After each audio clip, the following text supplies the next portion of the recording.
அனைவருக்கும் சாய்ராம் கல்வி குழுமத்தின் சார்பாக வணக்கம். மக்காதாம் நெகிழி மண்ணுக்குள்ளே, அதனால் மழை நீரும் புகாதாம் நிலத்தின் உள்ளே.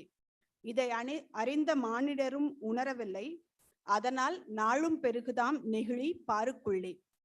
விழிப்புணர்வு சுவரட்டியும் படித்துவிட்டு மறுநாள் நெகிழிப்பையில் பொருட்கள் வாங்கிடும் பேதைகளை என்னென்று சொல்வது தெரியவில்லை. ஆதலால் இனி வரும் காலங்களில் ஒரு முழுமையான நெகிழி மாசில்லா தமிழ்நாட்டை உருவாக்கும் ஒரு முயற்சியாக நாம் அனைவரும் இங்கு கூடியுள்ளோம். உலகம் என்ற பாடசாலை புதுமையானதுதான். இங்கு மட்டும் அனுபவம் என்ற புதிய பாட புத்தகத்தின் வாயிலாக வாழ்க்கை என்னும் தேர்வுக்கான விடை கிடைக்கிறது. அத்தகையில் இன்று இங்கு வருகை தந்திருக்கும் பிறந்து சிறந்த மொழிகளுக்கு நடுவில் சிறந்தே பிறந்த எனது தாய்மொழியாம் தமிழை வணங்கி அவையோர் அனைவருக்கும் என் கனிவான காலை வணக்கத்தை சமர்ப்பிக்கிறேன். தமிழுக்கு அமுதென்று பேர், அந்த தமிழின்ப தமிழ் எங்கள் உயிருக்கு நீர். தமிழுக்கு நிலவென்று பேர், இன்ப தமிழ் எங்கள் சமூகத்தின் விளைவுக்கு நீர். நிகழ்ச்சியின் ஆரம்பமாக தாய்மொழியாம் நம் தமிழ் மொழியில் தமிழ்தாய் வாழ்த்து பாட நம் கல்லூரி மாணவிகள் மகாலட்சுமி மற்றும் ஸ்ரீ பிரியதர்ஷினி அவர்களை அழைக்கிறேன்.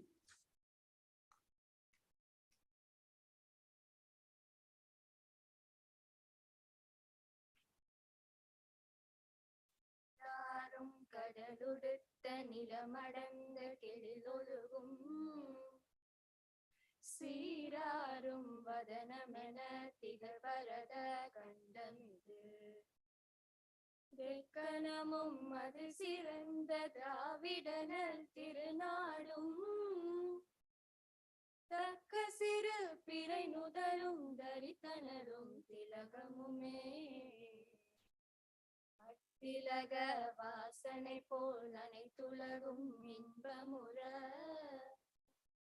எத்திசையும் புகழ் மணக்க இருந்த பெரும் தமிழனங்கே தமிழனங்கே. உன் சீரிழமை திரும்பியந்து செயல் மறந்து வாழ்த்ததுமே வாழ்த்ததுமே வாழ்த்ததுமே.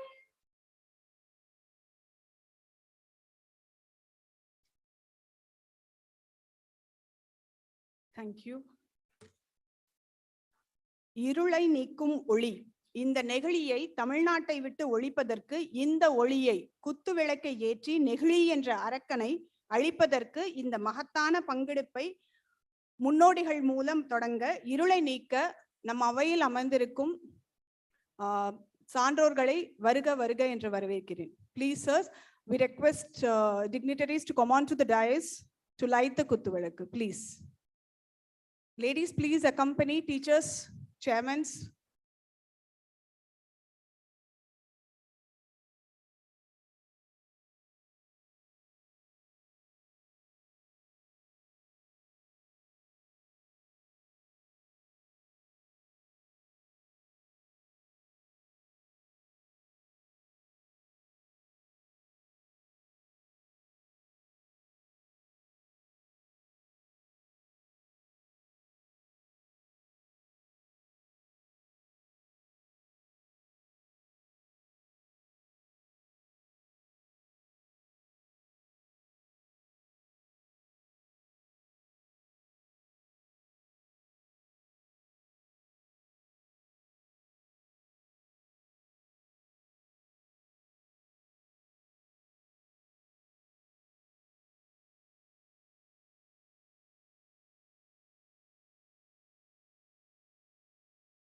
முத்தமிழ் சொல்லெடுத்து தித்திக்கும் தேன் தமிழில் எத்திக்கும் புகழ் பறக்கும் வித்தக பேச்சால் வரவேற்புரையை வழங்க வருகிறார் திரு ஃபதா அவர்கள்.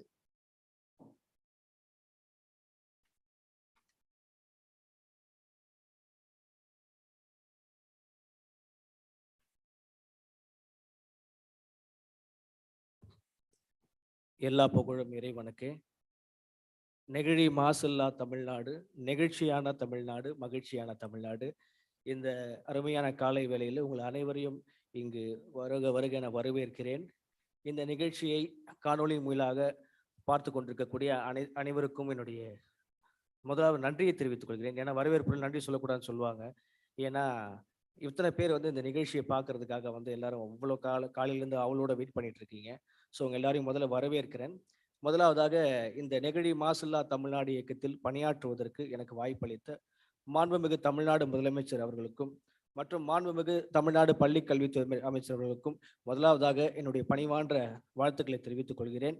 இரண்டாவதாக இந்த நிகழ்ச்சியை இங்கே நடத்துவதற்கு எனக்கு மிகப்பெரிய ஒரு வாய்ப்பளித்த இந்த பள்ளியினுடைய தலைமை செயல் அதிகாரி திரு சாய் பிரகாஷ் சார் அவர்களுக்கு முதலாவதாக என்னுடைய நன்றியை தெரிவித்துக் கொள்கிறேன். அவரையும் வருக வருக என காணொலி வாயிலாக வரவேற்கிறேன். மற்றும் இங்கே வந்திருக்கக்கூடிய மற்ற பள்ளியின் தாளாளர்கள் மற்றும் மற்ற பள்ளியின் ஆசிரியர் பெருமக்கள், மற்ற சான்றோர்கள் அனைவரையும் இந்த விழா குழுவின் சார்பாக உங்கள் அனைவரின் சார்பாகவும் வருக வருக என வரவேற்கிறேன்.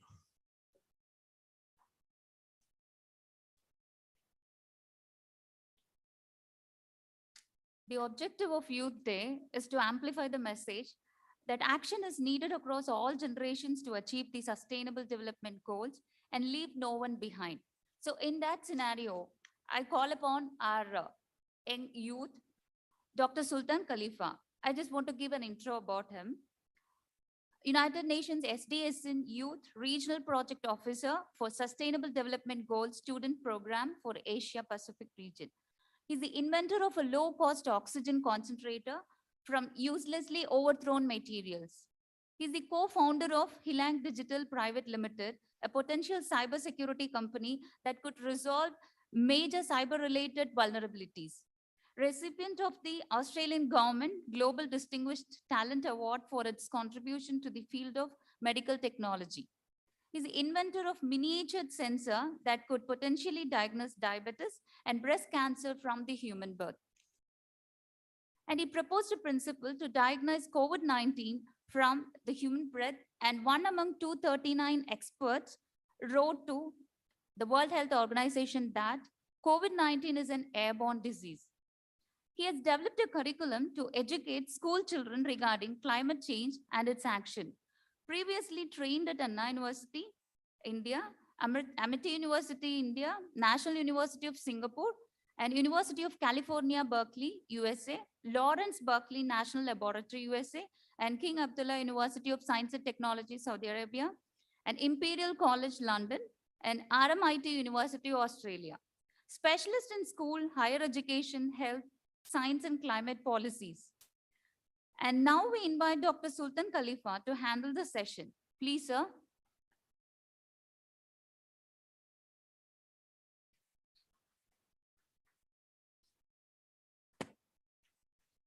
எங்கள் வாழ்வும் எங்கள் வளமும் மங்காத தமிழ் என்று சங்கே முழங்கு. இவ்வவையில் கூடியிருக்கும் சான்றோர் பெருமக்களே, உங்கள் அனைவரையும் இந்த நிகழ்ச்சிக்கு வருக வருக என்று வரவேற்கிறேன். காணொலி மூலம் நம்மிடையே இணைந்திருப்பது ஆப்பிரிக்காவை சேர்ந்த மிக இளம் வயது கிளைமேட் ஆக்டிவிஸ்ட் நாய்மி மோரிஸ். இப்பொழுது நாய்மி மோரிஸ் தான் ஆப்பிரிக்காவில் சந்திக்கிற கிளைமேட் சேஞ்ச் சம்பந்தப்பட்ட சேலஞ்சுகள் எல்லாத்தையும் நம்ம கிட்ட பகிர்ந்துக்குருவாரு. Over to you, Naimi. Thank you for joining us all the way from Africa. Thank you. Hi, everyone. My name is Nyumbi Morris, and I'm a youth climate justice activist from Uganda. I'm happy to be here, and thank you, Doctor, for inviting me on this. It would be great if you could be a bit more louder. Oh, okay. Okay, yeah, my mic was not on, sorry.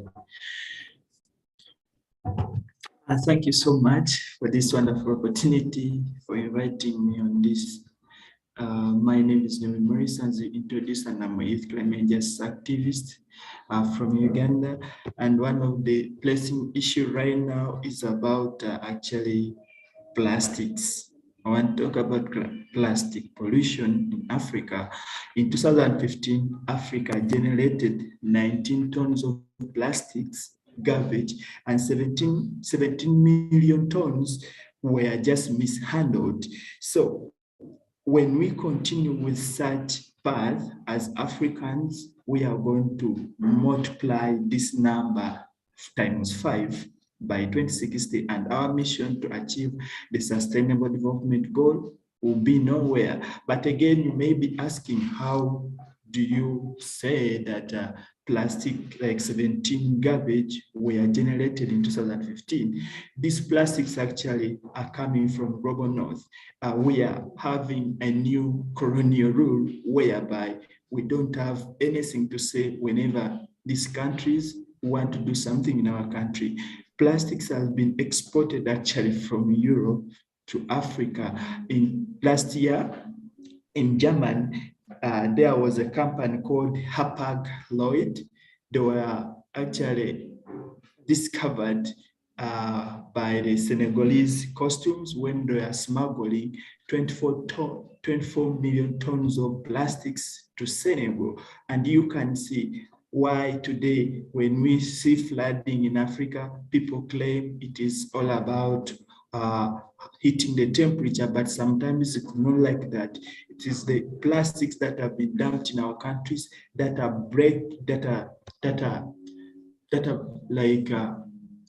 making it so hard for water to move. Like all the drainage systems have been blocked. And when you look at our lakes are all polluted. Today we are seeing diseases like cancer and infertility increasing in many young people. Even 2 months back, we are fundraising for one of our friends who got cancer. And we don't know how this cancer is increasing, but we can link it to plastics, because today microplastics are everywhere. Microplastics are in even our water. We have a region where people are struggling with access to clean water, and when they find anywhere, like when they find water anywhere, they are forced to drink unboiled. This has made it so hard for us, actually, to my government also, that have a weak health facilities. People are collapsing, people are dying due to similar diseases, and this has been fueled by flooding. And this flooding is linked to plastic pollution that doesn't allow water to move. We have companies like Coca-Cola, we have companies like Pepsi that are producing plastic. I was in Europe 2 months back, and I discovered there is a new transition whereby they are using metallic cans. When you go to any shop and you want to buy, let's say Coca-Cola or Pepsi, they give you a metallic can. But in Africa today, they are producing millions and millions of plastic bottles.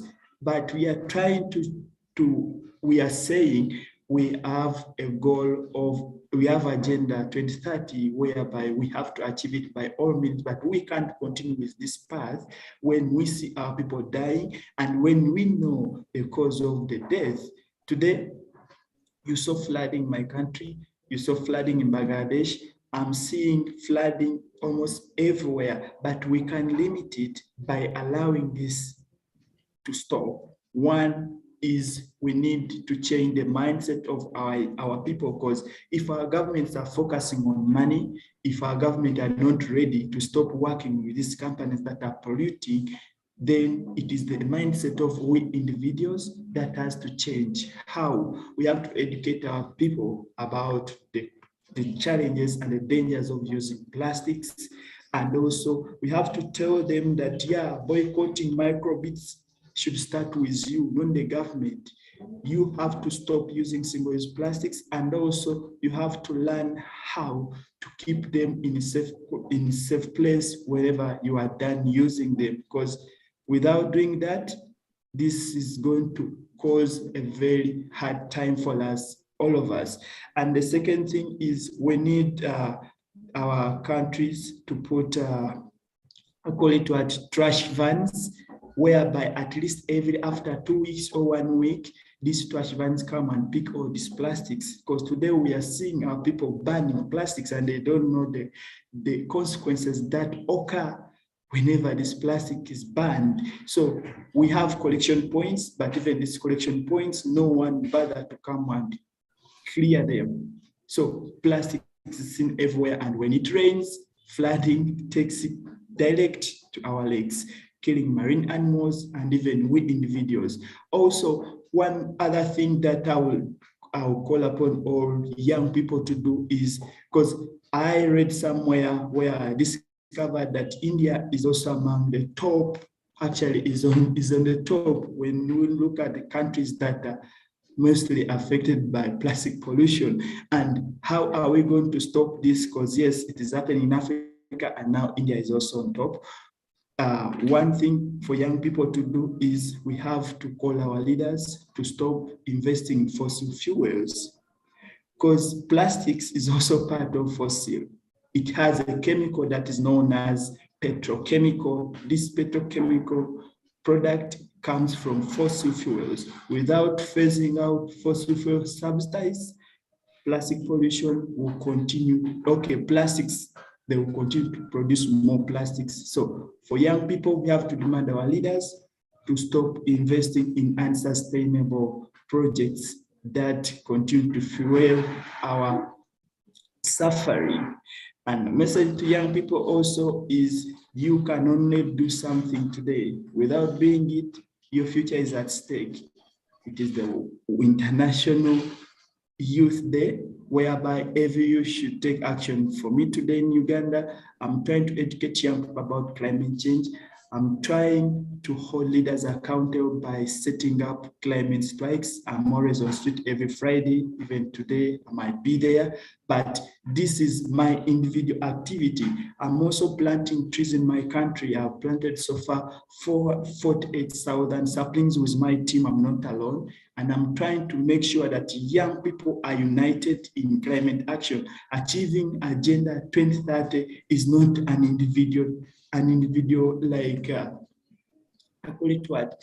It won't be for one person to achieve it. It is a collective effort where everyone should play a role. You can do something, you can stand up for anything that you are passionate about.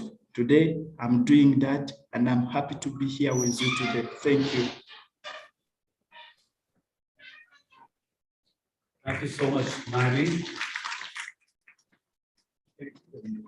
Thank you so much, Naomi. You're such an inspiration to the world. What you have achieved in Africa is something we all want to learn from you and continue to join hands with you to serve this world. It's an absolute privilege having you, Naomi. Thank you. Thank you so much. Okay. So, என்கிட்ட ஒரு சின்ன கவிதை ஒன்று இருக்கு. திரு வைரமுத்து அவர்கள் எழுதின ஒரு கவிதை. ரொம்ப முக்கியமான ஒரு கவிதை. இது பள்ளி பாடத்திட்டத்தில் கூட கொண்டு வரணும்னு நான் நினைக்கிறேன். மரங்களை பற்றி திரு வைரமுத்து அவர்கள் எழுதியது. இன்னைக்கு நிறைய பள்ளிக்கூடங்கள்ல இருந்து தாளாளர்கள் வந்திருக்கீங்க, தலைமை ஆசிரியர்கள் வந்திருக்கீங்க. உங்ககிட்ட நான் ரொம்ப பணிவாக கேட்டுக்கிற ஒரு விஷயம், இன்னைக்கு உங்கள் ஸ்கூலில் படிக்கிற பிள்ளைங்களா இருக்கட்டும், இல்லை அரசு பள்ளிக்கூடங்களா இருக்கட்டும், எவ்வளோ தூரம் இந்த இயற்கையும் நம்ம சமூகத்தையும் சார்ந்த அக்கறையை நீங்கள் தரப்போறீங்களோ அதுதான் நாளைய தலைமுறையை வந்து கட்டமைக்கும். திரு வைரமுத்து எழுதிய கவிதை, மரங்களை பாடுவேன். வாரும் வள்ளுவரே, மக்கட்பண்பில்லாதவரை என்ன சொன்னீர், மரம் என்றீர். மரம் என்றால் அவ்வளவு மட்டமா? வணக்கம் அவ்வையே, நீட்டோலை வாசியான் யார் என்றீர், மரம் என்றீர். மரம் என்றால் அத்தனை இழிவா? பக்கத்தில் யார், பாரதி தானே. பாஞ்சாலி மீக்காத பாமரரை என்னவென்றீர், நெட்டை மரங்கள் என்றீர். மரங்கள் என்றால் அவ்வளவு கேவலமா? மரம் சிருஷ்டியின் ஒரு சித்திரம், பூமியின் ஆச்சரியக்குறி, நினைக்க நினைக்க நெஞ்சூறும் அனுபவம். விண்மீனுக்கு தூண்டில் போடும் கிளைகள், சிரிப்பை ஊற்றி வைத்த இலைகள், உயிர் ஒழுகும் மரர்கள், மனிதன் தரா ஞானம் தரும் எனக்கு. மரம் தோன்றும் முன் மனிதன் தோன்றும் முன் மரம் தோன்றிற்று. மரம் நமக்கு அண்ணன், அண்ணனை பழிக்காதீர். மனித ஆயுள் குமிழுக்குள் கட்டிய கூடாரம், மரம் அப்படியா? வளரும் உயிர்களில் ஆயுள் அதிகம் கொண்டது அதுவேதான்.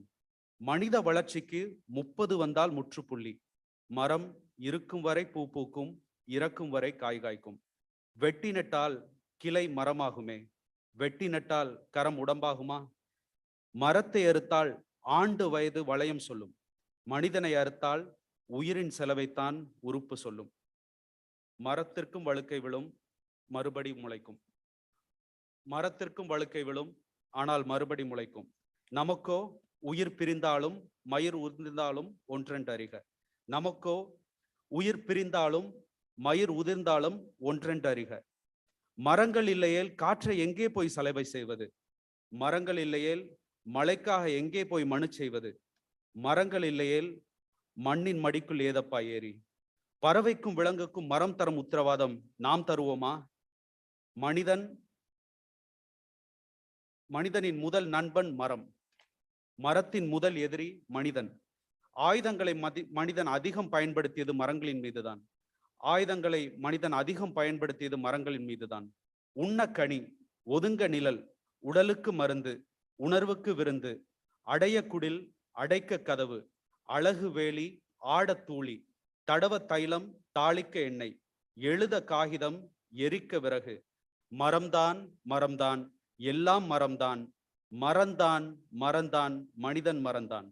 பிறந்தோம் தொட்டில் மரத்தின் உபயம், நடந்தோம் நடைவண்டி மரத்தின் உபயம், எழுதினோம் பென்சில் பலகை மரத்தின் உபயம், மணந்தோம் மாலை சந்தனம் மரத்தின் உபயம், கலந்தோம் கட்டில் என்பது மரத்தின் உபயம், துயின்றோம் தலையணை பஞ்சு மரத்தின் உபயம், நடந்தோம் பாதுகை ரப்பர் மரத்தின் உபயம், இறந்தோம் சவப்பெட்டி பாடை மரத்தின் உபயம், எரிந்தோம் சுடலை விறகு மரத்தின் உபயம். மரம்தான் மரம்தான், எல்லாம் மரம்தான், மரந்தான் மரந்தான், மனிதன் மரந்தான். மனிதா மனிதனாக வேண்டுமா? மரத்திடம் வா, ஒவ்வொரு மரமும் போதி மரம். நன்றி.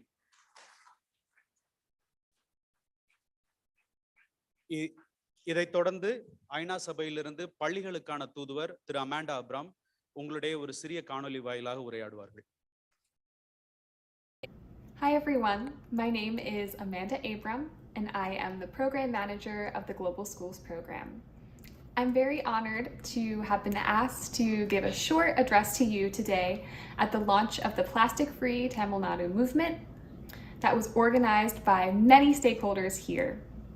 I'm also happy to be giving you this address in honor of the UN Youth Day and to be celebrating all the youth around the world in your community and the youth that I work with in the day-to-day job that I have, bringing the Sustainable Development Goals to school communities. I'd like to say thank you to the Honorable Chief Minister of Tamil Nadu, Dr. M.K. Stalin, the Honorable Minister of School Education, Mr. Anil Magesh, Dr. Sultan Khalifa Harun al-Rashid, the Regional Officer of Asia Pacific for the UN SDSN SDG Students Program, Mr. Abdul Fattah, the Chairman of the Plastic Free Tamil Nadu Movement, Mr. Sai Prakash Leomuthu, the Chair of the Sairam Group of Institutions. In the words of Nelson Mandela, education is the most powerful weapon in which you can use to change the world. And as a teacher, and a former teacher myself in my life, I'm constantly challenged with the question, what do I want my students to learn in my classes? When I was working in a school, poring over worksheets, poring over lessons and ideas, I realized that we should ask ourselves, what kind of people do we want our students to be once they leave the classroom? And how can all of us, after we leave this forum today, whether we are teachers or not, positively impact young people? With this idea in mind, we launched the Global Schools Program. This is an initiative of the United Nations Sustainable Development Solutions Network. We are a network of schools in 80 countries. We have approximately 1,500 schools, and we train teachers and train people to help many more of the world's citizens, especially the next generation, have the knowledge, values, and skills to better tackle the profound challenges that we are seeing, to better navigate uncertain futures, and to build more prosperous, sustainable, and resilient communities. So this program specifically targets primary and secondary schools, helping to train teachers.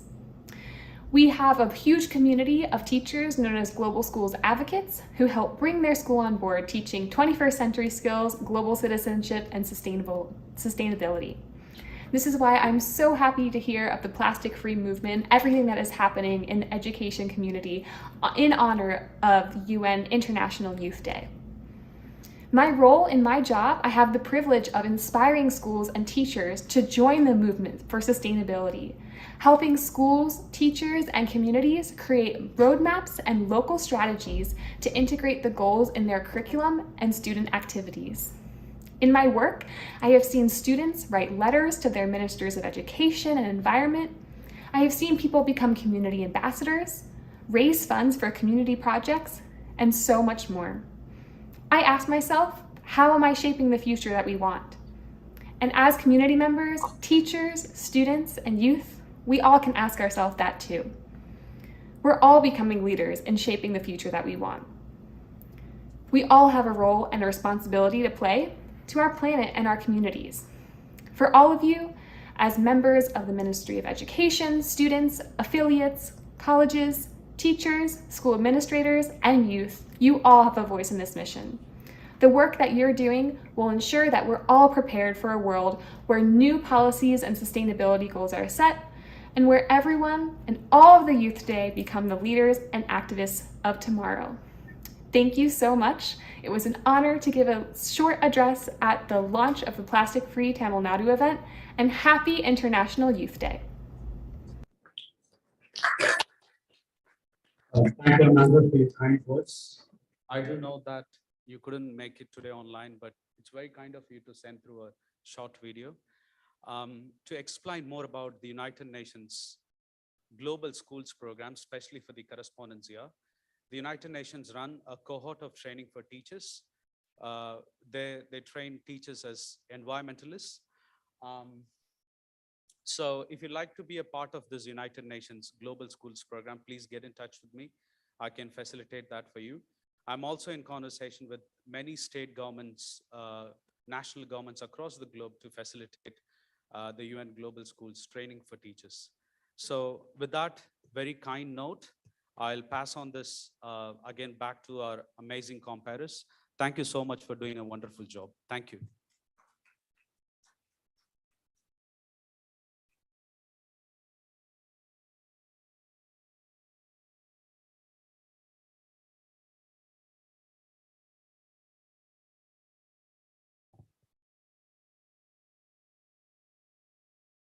So it is a very great thing that we have all assembled here for a wonderful day, for a wonderful, informative and interactive thing, which everyone have to inculcate in ourselves.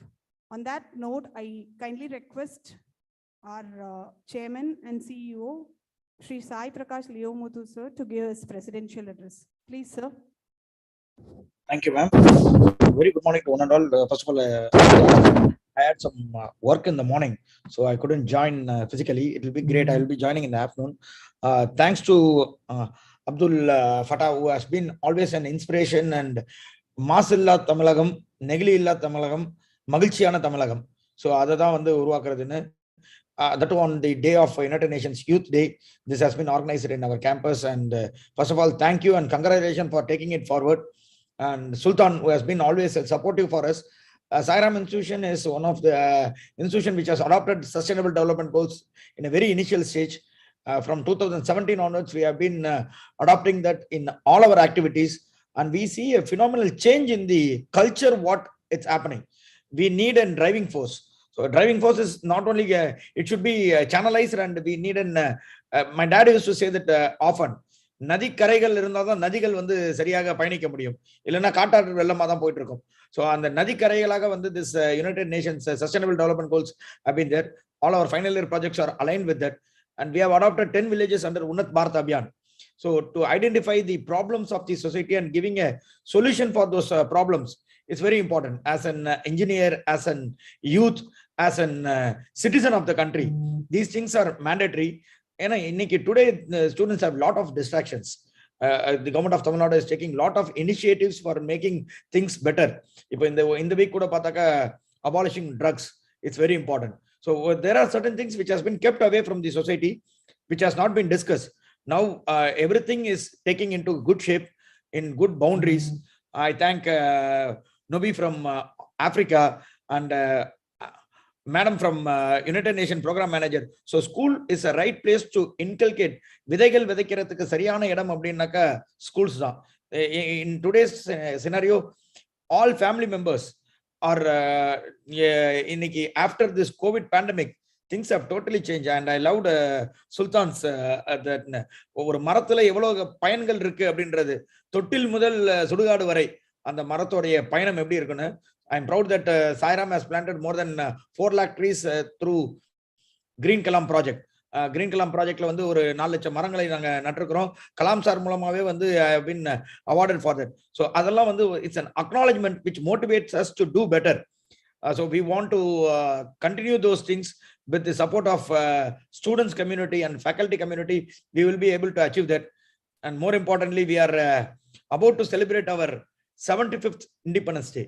75 வருஷம் அப்படின்றது வந்து ஒரு வருஷங்கள் கடந்துதான் போகும். So இந்த 75வது வருஷத்துல what are the opportunities which we are going to create, what are the opportunities we are going to enhance, and how we are going to make this country proud. அடுத்த 25 வருஷத்துக்கு என்ன பண்ணலாம் அப்படின்ற ஒரு சிந்தனையை விதைச்சிருக்கிறாங்க. ஸோ எல்லாரையுமே வீட்டில் வந்து கொடியேற்ற சொல்லியிருக்கிறாங்க. இதுக்கு முன்னாடி கொடிகள் வந்து சில பேர் தான் வந்து அதுக்கு தகுதியானவர்கள், கொடிகள் வந்து அவங்களுக்கு மட்டுமே அப்படின்னு பொறுப்புகளும் அவங்க கிட்ட மட்டுமே இருந்தது. Now it is open for everyone. You have to be more responsible, you have to be more accountable, and you have to be more trustable. So we have given 3 concepts for all students and faculties.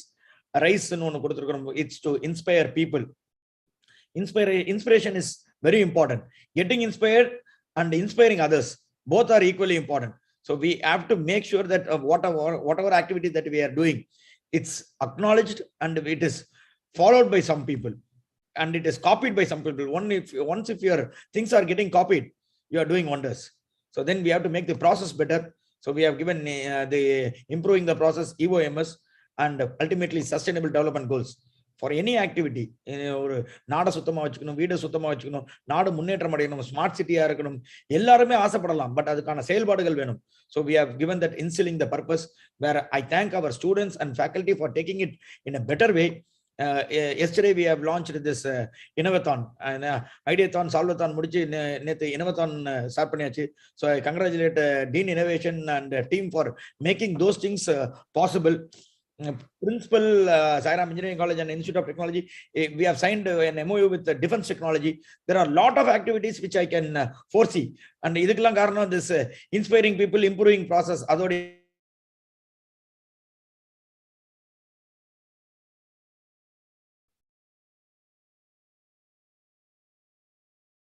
and today it's also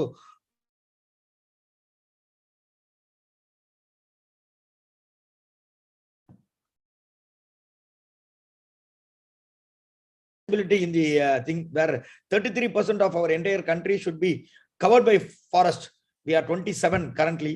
We have to make that as 33.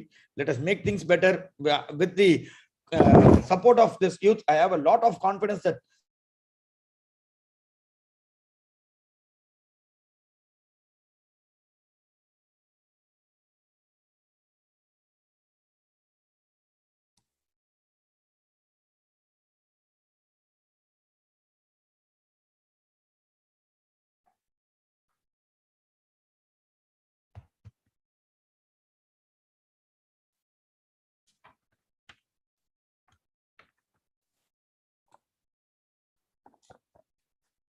Thank you. Thanks to all the chairmen who have visited. I'll be joining for lunch. So please hold on. Thank you, sir. Expecting your presence in the campus soon. And leaders instill in their people a hope for success and a belief in themselves.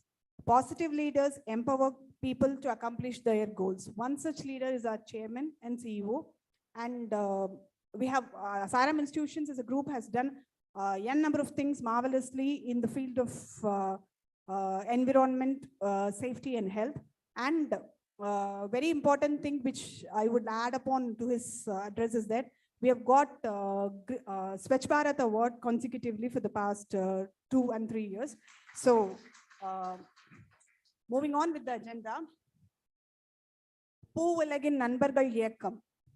இவ்வியக்கம் என்பது உலகமயமாக்கம் மற்றும் ஆதிக்க சக்திகளின் சுரண்டலுக்கு எதிராக விளங்குகின்ற வளர்ச்சி தொடர்பான அறிவு விழிப்புணர்வை அதிகரிப்பது மற்றும் அனைத்து வர்க்க மக்களுக்கும் சுற்றுச்சூழல் நீதி கிடைக்கச் செய்வது என்பதை அடிப்படை நோக்கமாக கொண்டு தமிழகத்தில் செயல்படும் ஒரு அரசு சாரா இயற்கை பாதுகாப்பு அமைப்பு. அவற்றின் பணிகள் என்பது சுற்றுச்சூழல் பிரச்சனைகள் பற்றி நூல் பதிப்பித்தல், பரப்புதல், தீர்வுகளை பரிந்துரைத்தல், ஆதரவை திரட்டுதல், தொடர்பியல் கருவிகள் மூலம் விழிப்புணர்வு ஏற்படுத்துதல், சுற்றுச்சூழல் கல்வி மற்றும் பயிற்சி அளித்தல், சட்ட ஆலோசனை வழங்குதல், ஒத்துணர்வுள்ள அமைப்புகளுடன் இணைந்து செயல்படுதல் ஆகியவை மூலம் அனைத்து வர்க்க மக்களிடமும் சுற்றுச்சூழல் விழிப்புணர்வை உருவாக்கும் பணியை இவ்வியக்கம் செய்து வருகிறது. இத்தகைய சிறப்பினை கொண்ட பூவுலகின் நண்பர்கள் இயக்கத்தின் சிறந்த உறுப்பினர் மற்றும் வழக்கறிஞர் வெற்றி செல்வன் அவர்கள் சுல்தானுடன் தனது உரையாடலை இப்பொழுது மேற்கொள்வார். Please sir, Mr. Sultan and Mr. Vetri Chelvan on to the dais please.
அவையோர் அனைவருக்கும் என்னுடைய காலை வணக்கம்.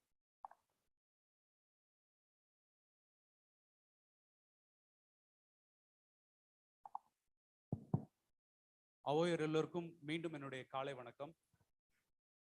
வெற்றி செல்வன் அந்த மாதிரி ஒருத்தவங்கள இன்டர்வியூ பண்றதுக்கோ இல்லை உரையாடல் நிகழ்த்துறதுக்கோ எனக்கு எவ்வளவு தகுதி இருக்குன்னு எனக்கு தெரியல.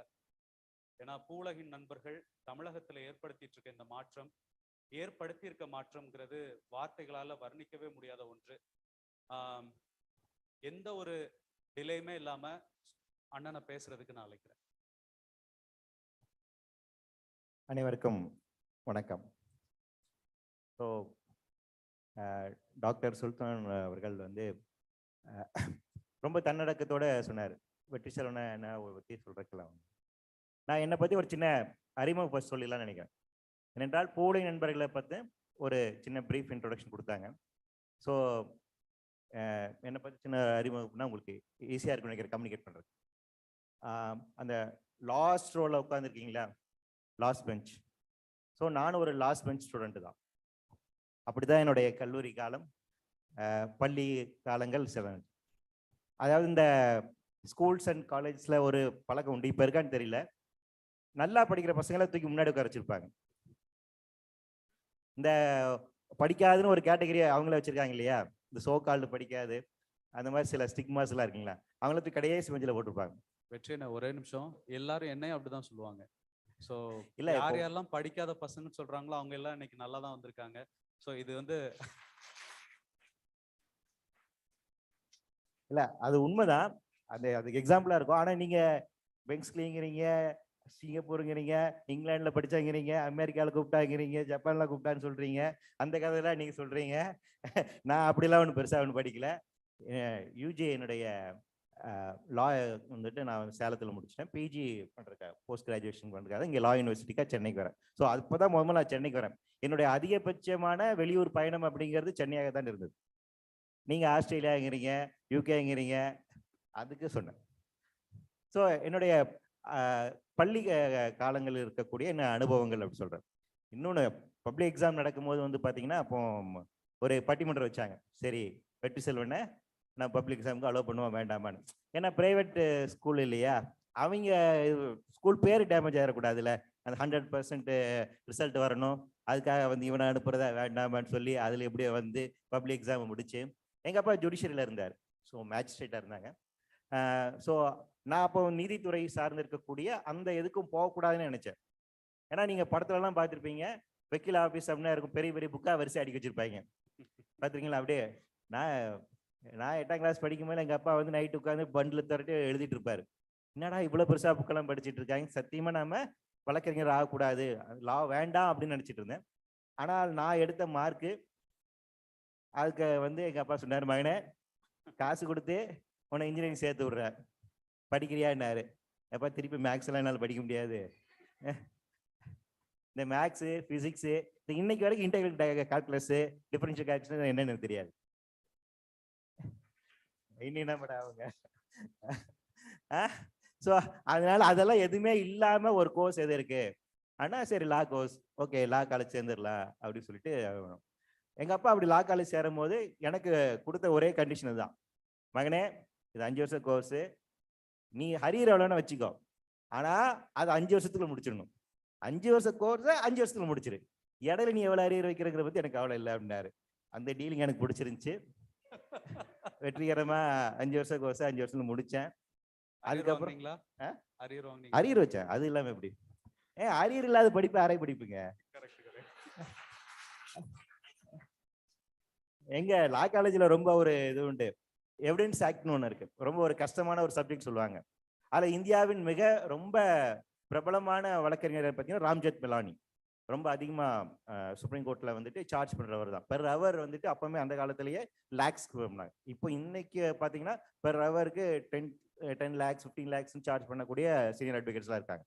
பட் சுப்ரீம் கோர்ட்ல அந்த காலகட்டத்திலேயே பெர் ஹவருக்கு லேக்ஸை சார்ஜ் பண்ணார். பட் ஆனா எங்க காலேஜுக்குள்ள எப்பவும் ஒரு இது உண்டு, ஒரு பழமொழியோ ஒரு சொல்லாடோ என்ன வேணா வச்சுக்கலாம், ஒரு நம்பிக்கை. அப்புறமா தெரிஞ்சு அது எல்லா லா காலேஜ்லுமே இருந்துச்சு. என்னன்னு கேட்டீங்கன்னா, அவர் எவிடன்ஸ் ஆக்டை வந்து 32 வாட்டி எழுதினாரு அப்படின்னு, 32 அரியர் வச்சிருந்தாரு, தொடர்ச்சியா எழுதினாரு. கஜினி முகமது தாண்டி திருப்பி திருப்பி படையெடுத்து அவர் கிளியர் பண்ணாருன்னு. இது வந்து தன்னம்பிக்கை தரக்கூடிய ஒரு விஷயமாகவும் நம்ம வந்து எடுத்துக்கலாம். இன்னொரு விஷயம் என்னன்னா, எவிடன்ஸ் ஆக்ட்ல அந்த எந்த அளவுக்கு அவர் வந்து முத்தெடுத்திருந்தாருன்னா இன்னைக்கு இந்தியாவின் தலை சிறந்த ஒரு வக்கீலா வந்திருக்காரு அப்படின்னு. ஸோ அப்போ நம்ம இந்த மாதிரி ஒரு அனுபவங்கள், இந்த பின்னணி கொண்ட ஒரு சாதாரண ஒரு நபர் தான்.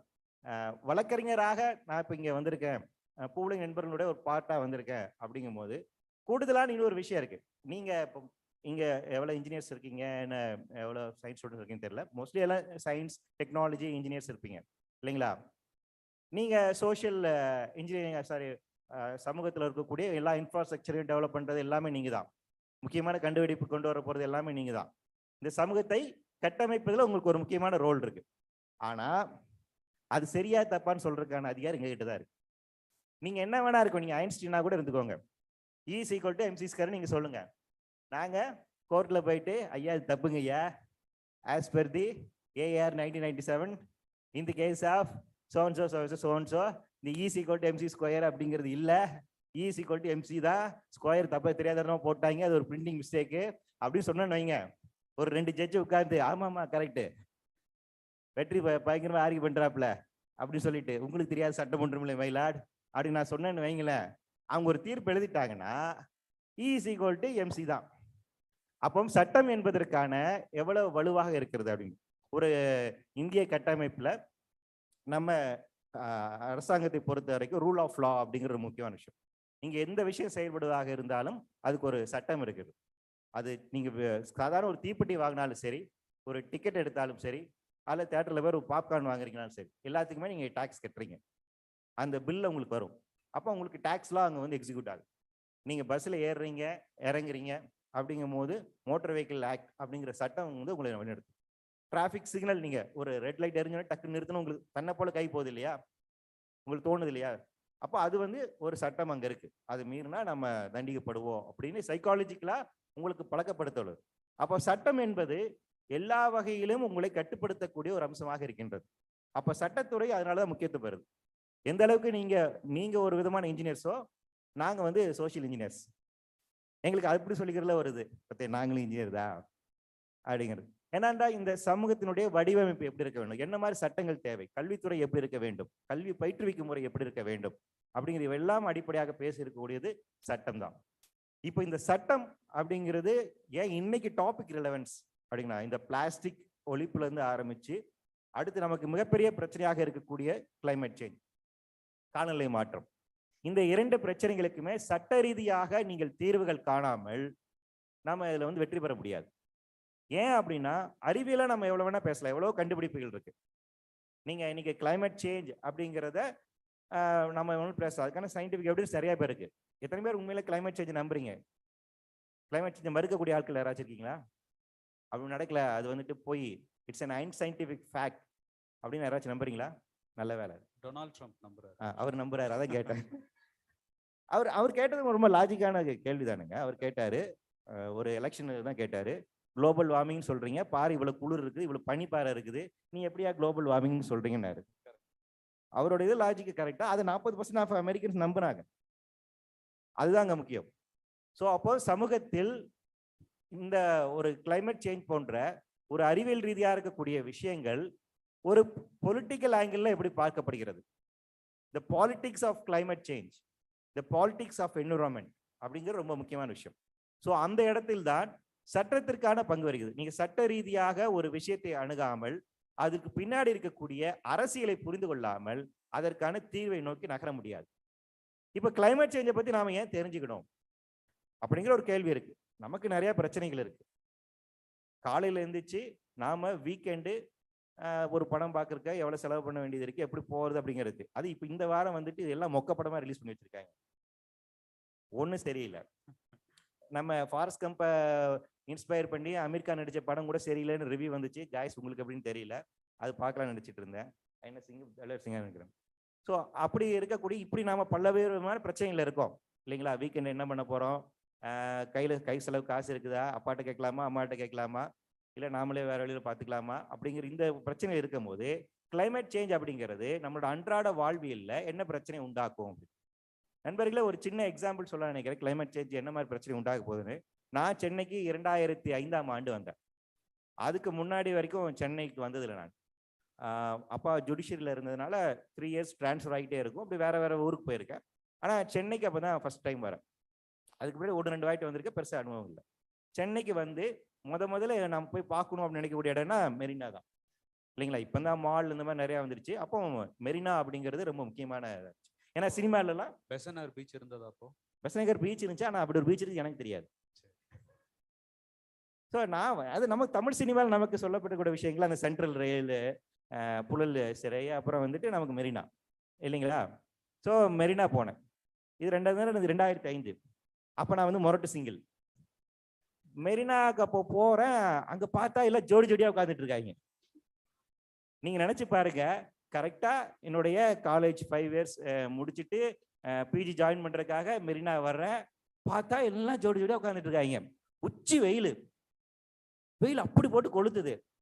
நான் மதுரைக்காரன், எங்க ஊர் வெயில ரொம்ப கொடூரமா இருக்கும். அதை விட கொடூரமா இருக்கு, அது பார்க்கறது நமக்கு இன்னும் கொடூரமா இருக்கு. இதுல நமக்கு ஒரு சிந்தனை வருது, இந்த வெயிலையும் இவங்க உட்காடு போட்டு உட்கார்ந்துட்டு இருக்காங்களே, இவங்களுக்கெல்லாம் வெயில் சுடுமா சுடாதா? அதை தாண்டி வேற எதுவும் நாம யோசிக்கல. எப்படி இது சாத்தியமாகுது நண்பர்களே அப்படின்னு இருந்துச்சு. இப்போ இந்த விஷயத்தை நீங்க எப்படி புரிஞ்சுக்கலாம் அப்படின்னு பாத்தீங்கன்னா, நமக்கு இங்க ஒரு அவுட்டர் ஸ்பேஸ் அப்படிங்கிறது இருக்கு. உங்களுக்கு பிடித்தமானவர்களோட நீங்க பேசுவதற்குமாக பழகுவதற்குமான அவ்வளவு பெரிய ஓப்பன் ஏரியா மெரினான்னு இருக்கு. இப்போ வெட் பல்ப் டெம்பரேச்சர் அப்படின்னு ஒரு கான்செப்ட் சொல்றாங்க. இந்த ரூமுக்குன்னு ஒரு டெம்பரேச்சர் இருக்கு, நம்ம உடலுக்கான ஒரு டெம்பரேச்சர் அப்படிங்கிறது. மனிதனுடைய சராசரி டெம்பரேச்சர் அப்படிங்கிறது உங்களுக்கு 32 டிகிரி செல்சியஸ் வரைக்கும் இருக்கலாம், 32, 34 அப்படிங்கிறது. அது 35, 36 போச்சுனாலும் பிரச்சனை. நம்ம காய்ச்சல்னு சொல்றோம் இல்லையா, நம்மளுடைய டெம்பரேச்சர் ஒரு சீதோஷ நிலைமையில இருக்கும். டெம்பரேச்சர் உங்களுக்கு அதிகமானாலும் பிரச்சனை, அது குறைஞ்சாலும் பிரச்சனை. அதிகமானாலும் உங்களுக்கு ஹைப்பர் தெரமியா அப்படிங்கிற ஏற்பட்டு ஹார்ட்டினுடைய ஃபங்க்ஷன் நின்று மனிதன் இறந்து விடுவான். அதே போல டெம்பரேச்சர் குறைஞ்சாலும் பிரச்சனை. அப்போ நம்ம பாடி டெம்பரேச்சர், ரூம் டெம்பரேச்சர் ஒரு பேலன்ஸ்டா இருக்கணும். இந்த room temperature, outer environment temperature, body temperature, இது 3 ஏதோ வரைக்கும் சமநிலையில் இருக்கும். அவுட்டர் டெம்பரேச்சர் உங்களுக்கு பயங்கரமா இன்க்ரீஸ் ஆகிட்டே இருக்குன்னு வைங்க. சென்னையினுடைய ஆம்பியன்ட் டெம்பரேச்சர் 32லேருந்து 34. இப்போ அது 34 வரைக்கும் போயிட்டு இருக்கு. 35, 36, 37, 38, 39 போதுன்னு வைங்க. 40 டிகிரி செல்சியஸ் வெளியில இருக்கு. அப்போ நம்ம பாடி என்ன பண்ணணும்னு பார்த்தீங்கன்னா, தன்னைத்தானே கூல் பண்ணுவதற்காக வேர்வை சுரக்கும் இல்லைங்களா? அது இயற்கையாக நடக்கக்கூடியது. அந்த வேர்வை சுரப்பி அப்படிங்கிறது இயற்கையாக ஃபங்க்ஷன் ஆகும். பாடி கூல் பண்ணுறதுக்கான ஒரு மெக்கானிசம். இந்த கூலிங் மெக்கானிசம் அப்படிங்கிறது ஓரளவுக்கான உஷ்ணத்தை நீங்க தாங்குவதற்கு தான் செயல்படும். அதிகப்படி நம்ம இப்போ அடுப்பு கிட்ட போய் நீங்க வேலை செய்ய எத்தனை பேர் சமைக்க தெரிஞ்சவங்க இருக்கீங்கன்னு தெரியல, எத்தனை பேர் கிச்சனுக்குள்ள போயிருப்பீங்கன்னு தெரியல. சமைக்கிற பழக்கம் உண்டா? Very good, fine. இந்த பக்கம் கேட்டேன். முட்டை வைப்பாங்கன்னு நினைக்கிறேன். டீ காஃபி போடுற பழக்கம் உண்டா? Maggi noodles 2 minutes noodles. 2 minutes நூடுல்ஸா? ஓகே. ஸோ கிச்சன் ஏன் கேட்குறேன்னா, நம்ம இப்போ வந்து எனக்கு கேஸ் அடுப்பு வந்துருச்சு அந்த அளவுக்கு இருக்கு. முன்னாடி வந்து பார்த்தீங்கன்னா விறகடுப்பாக இருக்கட்டும், அல்லது அந்த எண்ணெய் ஊற்றி எடுக்கக்கூடிய ஒரு இருக்கும், போட்டு அடின்னு அடிச்சு இது பண்ணுறோம், அந்த மாதிரி இருக்கும். அந்த பர்னர் இருக்கும், அதெல்லாம் பயங்கரமான உங்களுக்கு ஹீட் இருக்கும். அது பக்கத்தில் நீங்கள் போய் வேலை செய்ய முடியாது. அப்போ ஒரு குறிப்பிட்ட டிஸ்டன்ஸை நீங்கள் மெயின்டைன் பண்ணி தான் இருக்கணும். அப்போ என்னன்னா, உங்கள் உடலுக்கு இவ்வளவு வெப்பத்தை தான் தாங்க முடியும் அப்படிங்கிறதுக்கான ஒரு ரெசிஸ்டன்ட் இருக்கு. அதை தாண்டி நீங்கள் போக முடியாது. இந்த கோட்டை தாண்டி நானும் வரமாட்டேன் நீ வராதங்கிற ஒரு கணக்கு இருக்கு. அப்போ ஹீட் அப்படிங்கிறது எந்த அளவுக்கு நம்ம பாடி அக்செப்ட் பண்ணிக்கும் அப்படிங்கிறது. அப்போ இந்த வெளி டெம்பரேச்சரை எந்த அளவுக்கு நம்ம பாடி அக்செப்ட் பண்ணிக்கும் அப்படிங்கிறதுக்கான இயற்கையாக நமக்கு இருக்கக்கூடிய ஒரு சமநிலை இருக்கின்றது. இந்த சமன்பாடு அப்படிங்கிறது இன்னைக்கு குளோபல் வார்மிங் காரணமாக டெம்பரேச்சரோட இன்க்ரீஸ் ஆகிறதுனால வெளியே டெம்பரேச்சர் இன்க்ரீஸ் ஆகிட்டே இருக்கு. அதுக்கேற்ற மாதிரி நம்ம பாடி அடாப்ட் ஆகுமா அப்படிங்கிற ஒரு கேள்வி இருக்கு. வெளியே இருக்கக்கூடிய டெம்பரேச்சரும் அதனோட ஹியூமிடிட்டி லெவலும் அதிகமாக நம்மளுடைய பாடியில இருந்து இயற்கை சுரப்பக்கூடிய தன்மை இருக்காது. 6 மணி நேரத்துக்கு மேல வெயில இருந்தீங்க அப்படின்னா, தொடர்ச்சியாக இருந்தானா மனிதன் இறந்து போவதற்கான வாய்ப்பு இருக்கிறது. இதை வந்து வெட் பல்ப் டெம்பரேச்சர் அப்படின்னு சொல்றோம். இப்படியான ஒரு நிலை நோக்கி நாம கொஞ்சம் கொஞ்சமாக நகர்ந்து போயிருக்கிறோம்.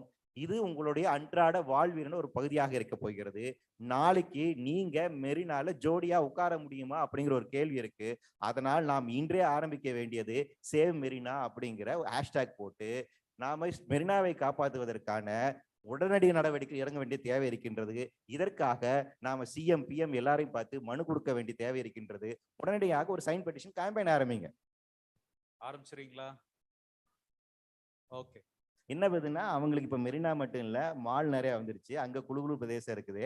அதனால நாங்க ஏன் பண்ணுறேன், ஏழைப்பட்டவங்க என்னங்க பண்ணுவாங்க? மெரினா மால் இருக்குது, ஓகே, 200 ரூபாய்க்கு அங்க பாப்கார்ன் விற்கிறாங்க. எங்க அப்பாட்டெல்லாம் சொன்னாரா, இன்னைக்கும் செருப்பார் அடிப்பாரு. என்னது 200 ரூபாய்க்கு பாப்கார்னாண்டு? 5 ரூபாய்க்கு மேல பாப்கார்ன் அப்படிங்கிறது அவர்கள் கற்பனை பண்ணி கூட பார்க்க முடியல. 1 ரூபாய்க்கு சேவு பொட்டலம் கட்டிட்டு 2 கிலோமீட்டர் நடந்து போய் சினிமா பார்த்தவங்க அவங்க. அப்படி ஒரு சமூகம் இருந்துச்சு இல்லைங்களா? ஸோ பட் என்னன்னா, இது இப்ப நமக்கு இருக்கக்கூடிய இந்த இயற்கை சூழல் அப்படிங்கிறது, இந்த வெயில் அப்படிங்கிறது எந்த அளவுக்கு ஒரு பிரச்சனையோ, அதே போல இங்க எத்தனை பேர் 86 பின்னாடி பார்ன் பண்ணுங்க? 86 பார்ன் ஆஃப்டர் 86, 86க்கு பின்னாடி எல்லாம் 86க்கு முன்னாடி பிறந்தவங்களா? எல்லாமே 90s கிட்ஸ் தானே? ஆமா, 2K கிட்ஸ். ஆமாமா, ஆன்லைன்ல ஒரு 500 பேர் இருக்காங்க, எல்லாம் 2K கிட்ஸ். எல்லாம் 2K கிட்ஸ் தான். ஆமா, ஓகே. 2K கிட்ஸ் அதான். ஓகே. 2K கிட்ஸை பொறுத்த வரைக்கும் ஒரு சின்ன எக்ஸாம்பிள் வந்து நம்ம சொல்லணும்னா, 2K கிட்ஸ் அவங்களுடைய வாழ்நாள் இதுவரைக்கும் நீங்க சந்திச்ச ஒவ்வொரு வருஷத்துலையும் பார்த்தீங்கன்னா ஏதாச்சும் ஒரு டிசாஸ்டர் நிகழ்ந்திருக்கும். நீங்கள் டிசாஸ்டர் சந்திக்காத வருடம் என்று ஒரு வருடம் கூட கிடையாது. நான் அடுத்த வருஷம் என்ன வரும்னு சொல்ல முடியுமா? ஏதாச்சும் ஒரு மாநிலத்தில் எலெக்ஷன் வரலாம், அது நம்ம உறுதியாக சொல்ல முடியும். கிளைமேட் ப்ரெடிக்ஷன் அப்படிங்கிறது ரொம்ப டஃப்பாக இருக்குது. பட் நமக்கு வந்து அக்டோபர் நவம்பர் கண்டிப்பாக இப்போ ஆல்ரெடி வந்து கேரளாவில் பார்த்தீங்கன்னா பயங்கர ஃப்ளட். அதற்கு முன்பாக ஆந்திரா கோதாவரியில் வந்துட்டு பயங்கர ஃப்ளட். அதுக்கு முன்னாடி நார்த் ஈஸ்ட், அதுக்கு முன்னாடி மகாராஷ்டிரா. மான்சூன் அப்படிங்கிறது இப்போ வந்து அதிகப்படியான மழை வெள்ளம் கொண்டு வரக்கூடிய ஒரு அமைப்பாக மாறிட்டு இருக்கு. நிச்சயமாக நமக்கும் இப்படியான மழை வெள்ளத்தை எதிர்பார்க்கலாம். ஸோ இந்த நியூ நார்மல்சி அப்படிங்கிறது இதுதான். இதை இப்போ உங்களோட அன்றாட வாழ்வியல பொருத்தி பார்க்கணும் அப்படிங்கிறத நான் சொல்றேன். எப்படி அதிகப்படியான வெயில் அப்படிங்கிறது இருக்கோ, அதிகப்படியான மழை வெள்ளம் அப்படிங்கிறது இப்போ எங்க காலம் ஆகி போச்சுல. எங்க காலத்துல இளையராஜா, ரம்மிமான இசை, மழை, பஜ்ஜி, கொடை, அப்படிங்கிற அந்த ஒரு சூழல் இருந்துச்சு. இப்போ மழை அப்படிங்கிறது சோன்னு பெய்யக்கூடிய மழையா இருக்கு. மழை சாரல் அப்படிங்கிறத எத்தனை பேர் பார்த்துருப்பீங்கன்னு தெரியல. மழையிலே ரொம்ப டிஃப்ரெண்டா இருக்கும். மான்சூன் அப்படிங்கிறது எப்படி இருக்குன்னு பாத்தீங்கன்னா 3 மாசம் நிறுத்தி நிதானமா நமக்கு மழை பெய்யணும். ஆனா 3 மணி நேரம் இப்போ மழை கொட்டி தீக்குது. அப்போ வந்து நம்ம பல தமிழர்களுடைய அந்த வாழ்வியல் இதுல இருந்து பாத்தீங்கன்னா ஆடி மாசம் எப்படி இருக்கும், அப்ப அந்த ஆடி மாசத்துக்கு ஏற்ற மாதிரி செஞ்சு பயிர் செய்யணும் அப்படிங்கிற அந்த பழமொழிகள் இருக்கு. இந்த மான்சூனை ஒட்டி தான் நம்மளுடைய எல்லா தமிழ் வருட பிறப்புகள் அந்த மாசம் இருக்கும். ஆடி மாச காத்துக்கு அம்மியும் நகர்ந்துடும் அப்படின்னு சொல்லுவாங்க. அப்போ ஒவ்வொரு டைம் பீரியட்லையும் எப்படி வெதர் இருக்கும் அப்படிங்கிறத ப்ரெடிக்ட் பண்ணக்கூடிய ஒரு ட்ரெடிஷ்னல் வே இருந்துச்சு, ஒரு இண்டிஜியஸ் நாலேஜ் நமக்கு இருந்துச்சு. அதன் அடிப்படையில் இந்த மாதம் இப்படித்தான் இருக்கும், இந்த மாதம் இப்படிதான் இருக்கும். ஆடி மாசத்துக்கு ஏன் நாம வந்துட்டு மாரியம்மனுக்கு கூழ் ஊத்துறோம், பெரிய அளவுக்கு காலையில வந்துட்டு உங்களுக்கு மாரியத்தான போன் பெரிய கிராம் போன்ல வச்சு ஊரையே நாம ஏன் எழுப்புறோம், அந்த இது இருக்கு இல்லைங்களா. அப்போ இந்த மான்சூனுக்கு ரெடி ஆகிற ஒரு தன்மை இருக்கு இல்லைங்களா, அந்த ஒரு ட்ரெடிஷனல் நாலேஜ் அதுல இருக்கு. மான்சூன் அப்படிங்க வரும்போது அது வரைக்கும் ஒரு சம்மர்ல இருந்து நீங்க அடுத்த விண்டர் பீரியடுக்கு மாறுறீங்க. அப்ப அந்த டிரான்சிஷனுக்கு நம்ம உடல் தயாராகணும் என்பதற்கான அதற்கேற்ற மாதிரி உணவு முறை மாற்றுவதற்கான ஒரு அம்சம் அப்படிங்கிறது இருக்கு. இந்த அம்சம் அப்படிங்கிறது பாத்தீங்கன்னா கடந்த 10,000 வருடங்களாக இருக்கு. அதுதான் ரொம்ப முக்கியமான விஷயம். இன்னைக்கு இருக்கக்கூடிய இந்த டெம்பரேச்சர் நம்மளை சுத்தி இருக்கக்கூடிய என்விரான்மெண்ட் அப்படிங்கிறது கடந்த 10,000 வருடங்களாக இருப்பது. பூமிக்கு ஐசேஜ் அப்படிங்கிறது புதிய விஷயம் கிடையாது. ஏறத்தாழ 5 ஐசேஜ்களை கண்டிருக்குது. 1,00,000 வருஷத்துக்கு ஒரு வாட்டி அது அப்படியே மாறிட்டே தான் வந்திருக்கு. ஆனால் கடந்த 10,000 வருடங்களாக பூமியில் ஏற்பட்ட மாற்றம் அப்படிங்கிறது ரொம்ப முக்கியமான ஒரு மாற்றம், ஹோமியோஸ்டாட்டிக் அப்படின்னு சொல்லுவாங்க. இந்த 10,000 வருடங்கள் பூமி இப்படி இருக்கிறதுனாலதான் பூமியோட ஆம்பியன்ட் டெம்பரேச்சர் அப்படிங்கிறது 10,000 வருடங்களுக்கு முன்பாக 13 டிகிரி செல்சியஸ் இருந்துச்சு. கடந்த 150 வருடங்கள்ல இண்டஸ்ட்ரியல் ரெவல்யூஷன் வந்ததுக்கு பின்பாக 1.5 டிகிரி செல்சியஸ் அது இன்க்ரீஸ் ஆயிருக்கு. ஏன்னா கார்பன் டை ஆக்சைடோட எமிஷன், ஃபாசில் ஃபியூயலினுடைய எமிஷன், கிரீன் ஹவுஸ் கேஸினுடைய எமிஷன்ஸ் மனித சமூகத்தின் காரணமாக, ஹியூமன் ஆக்டிவிட்டி காரணமாக. அதான் முக்கியமானது. வெற்றியண்ணா, நீங்க சொல்ற, சாரி ஃபார் இன்டரப்டிங் யூ, நீங்க சொல்ற எல்லாத்தையும் கேட்க ரொம்ப பயமா இருக்கு, ரொம்ப அதிர்ச்சியாகவும் இருக்கு. இதை வந்து இளைஞர்கள் எப்படி எதிர்கொள்ள முடியும்னு நினைக்கிறீங்க? அது சட்ட ரீதியா இருக்கட்டும், ஒரு பாலிசி ரீதியா இருக்கட்டும். இன்று மதத்தை வச்சு அரசியல் செய்யற ஒரு சூழ்நிலைகள் உலகம் ஃபுல்லா இருக்கு. இந்த சூழ்நிலைகள்ல கிளைமேட் சேஞ்சை வச்சு நம்ம ஏதாவது அரசியல் பண்ண முடியுமா? நிச்சயமா பண்ண முடியும். Climate change is already in politics தான். கிளைமேட் சேஞ்சில் ஆல்ரெடி பாலிடிக்ஸ் இருக்கிறதுனால தான் நம்ம கிளைமேட் சேஞ்சை தீர்ப்பதற்கான வழியை நோக்கி நகர முடியல.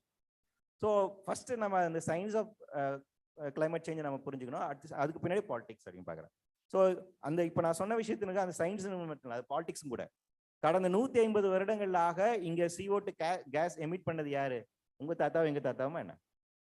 150 வருஷத்துக்கு முன்னாடி நம்ம கொள்ளு தாத்தா அதே மாட்டு வண்டியில தான் போயிட்டு இருந்தாங்க இல்லைங்களா? இங்க யாரும் வந்து ஃபோர்ட் கார் எல்லாம் பயன்படுத்தல. ஃபாசில் ஃபியூயலை நாம பேர்ன் பண்ணல, கிரீன் ஹவுஸ் கேஸ் நாம எமிட் பண்ணல. இந்தியா போன்ற 3ஆம் உலக நாடுக்கு இதுக்கு காரணம் இல்லை. நீங்க இந்தியா விட்டுருங்க, நியூசிலாந்து மாதிரி, மாலத்தீவு மாதிரி மக்கள் தொகை ரொம்ப கம்மியா இருக்க நாடுகள் தான் முதல்ல கடல்ல மூழ்க போறதா செய்யறாங்க. அவங்களோட குரல்லாம் எப்படி இருக்குன்னா, நாங்க என்னடா பாவம் பண்ணோம் அப்படிங்கிற மாதிரிதான் இருக்கு. அதுதான் பாலிடிக்ஸ்.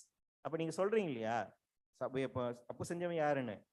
அஸ் அட்வொகேட்டா நாங்க எந்த ஒரு பிரச்சனையை இது பண்ணும் போது ஃபர்ஸ்ட் என்ன நடந்திருக்குன்னு பார்க்கும்போது அக்யூஸ் பண்றோம். Who is the accused?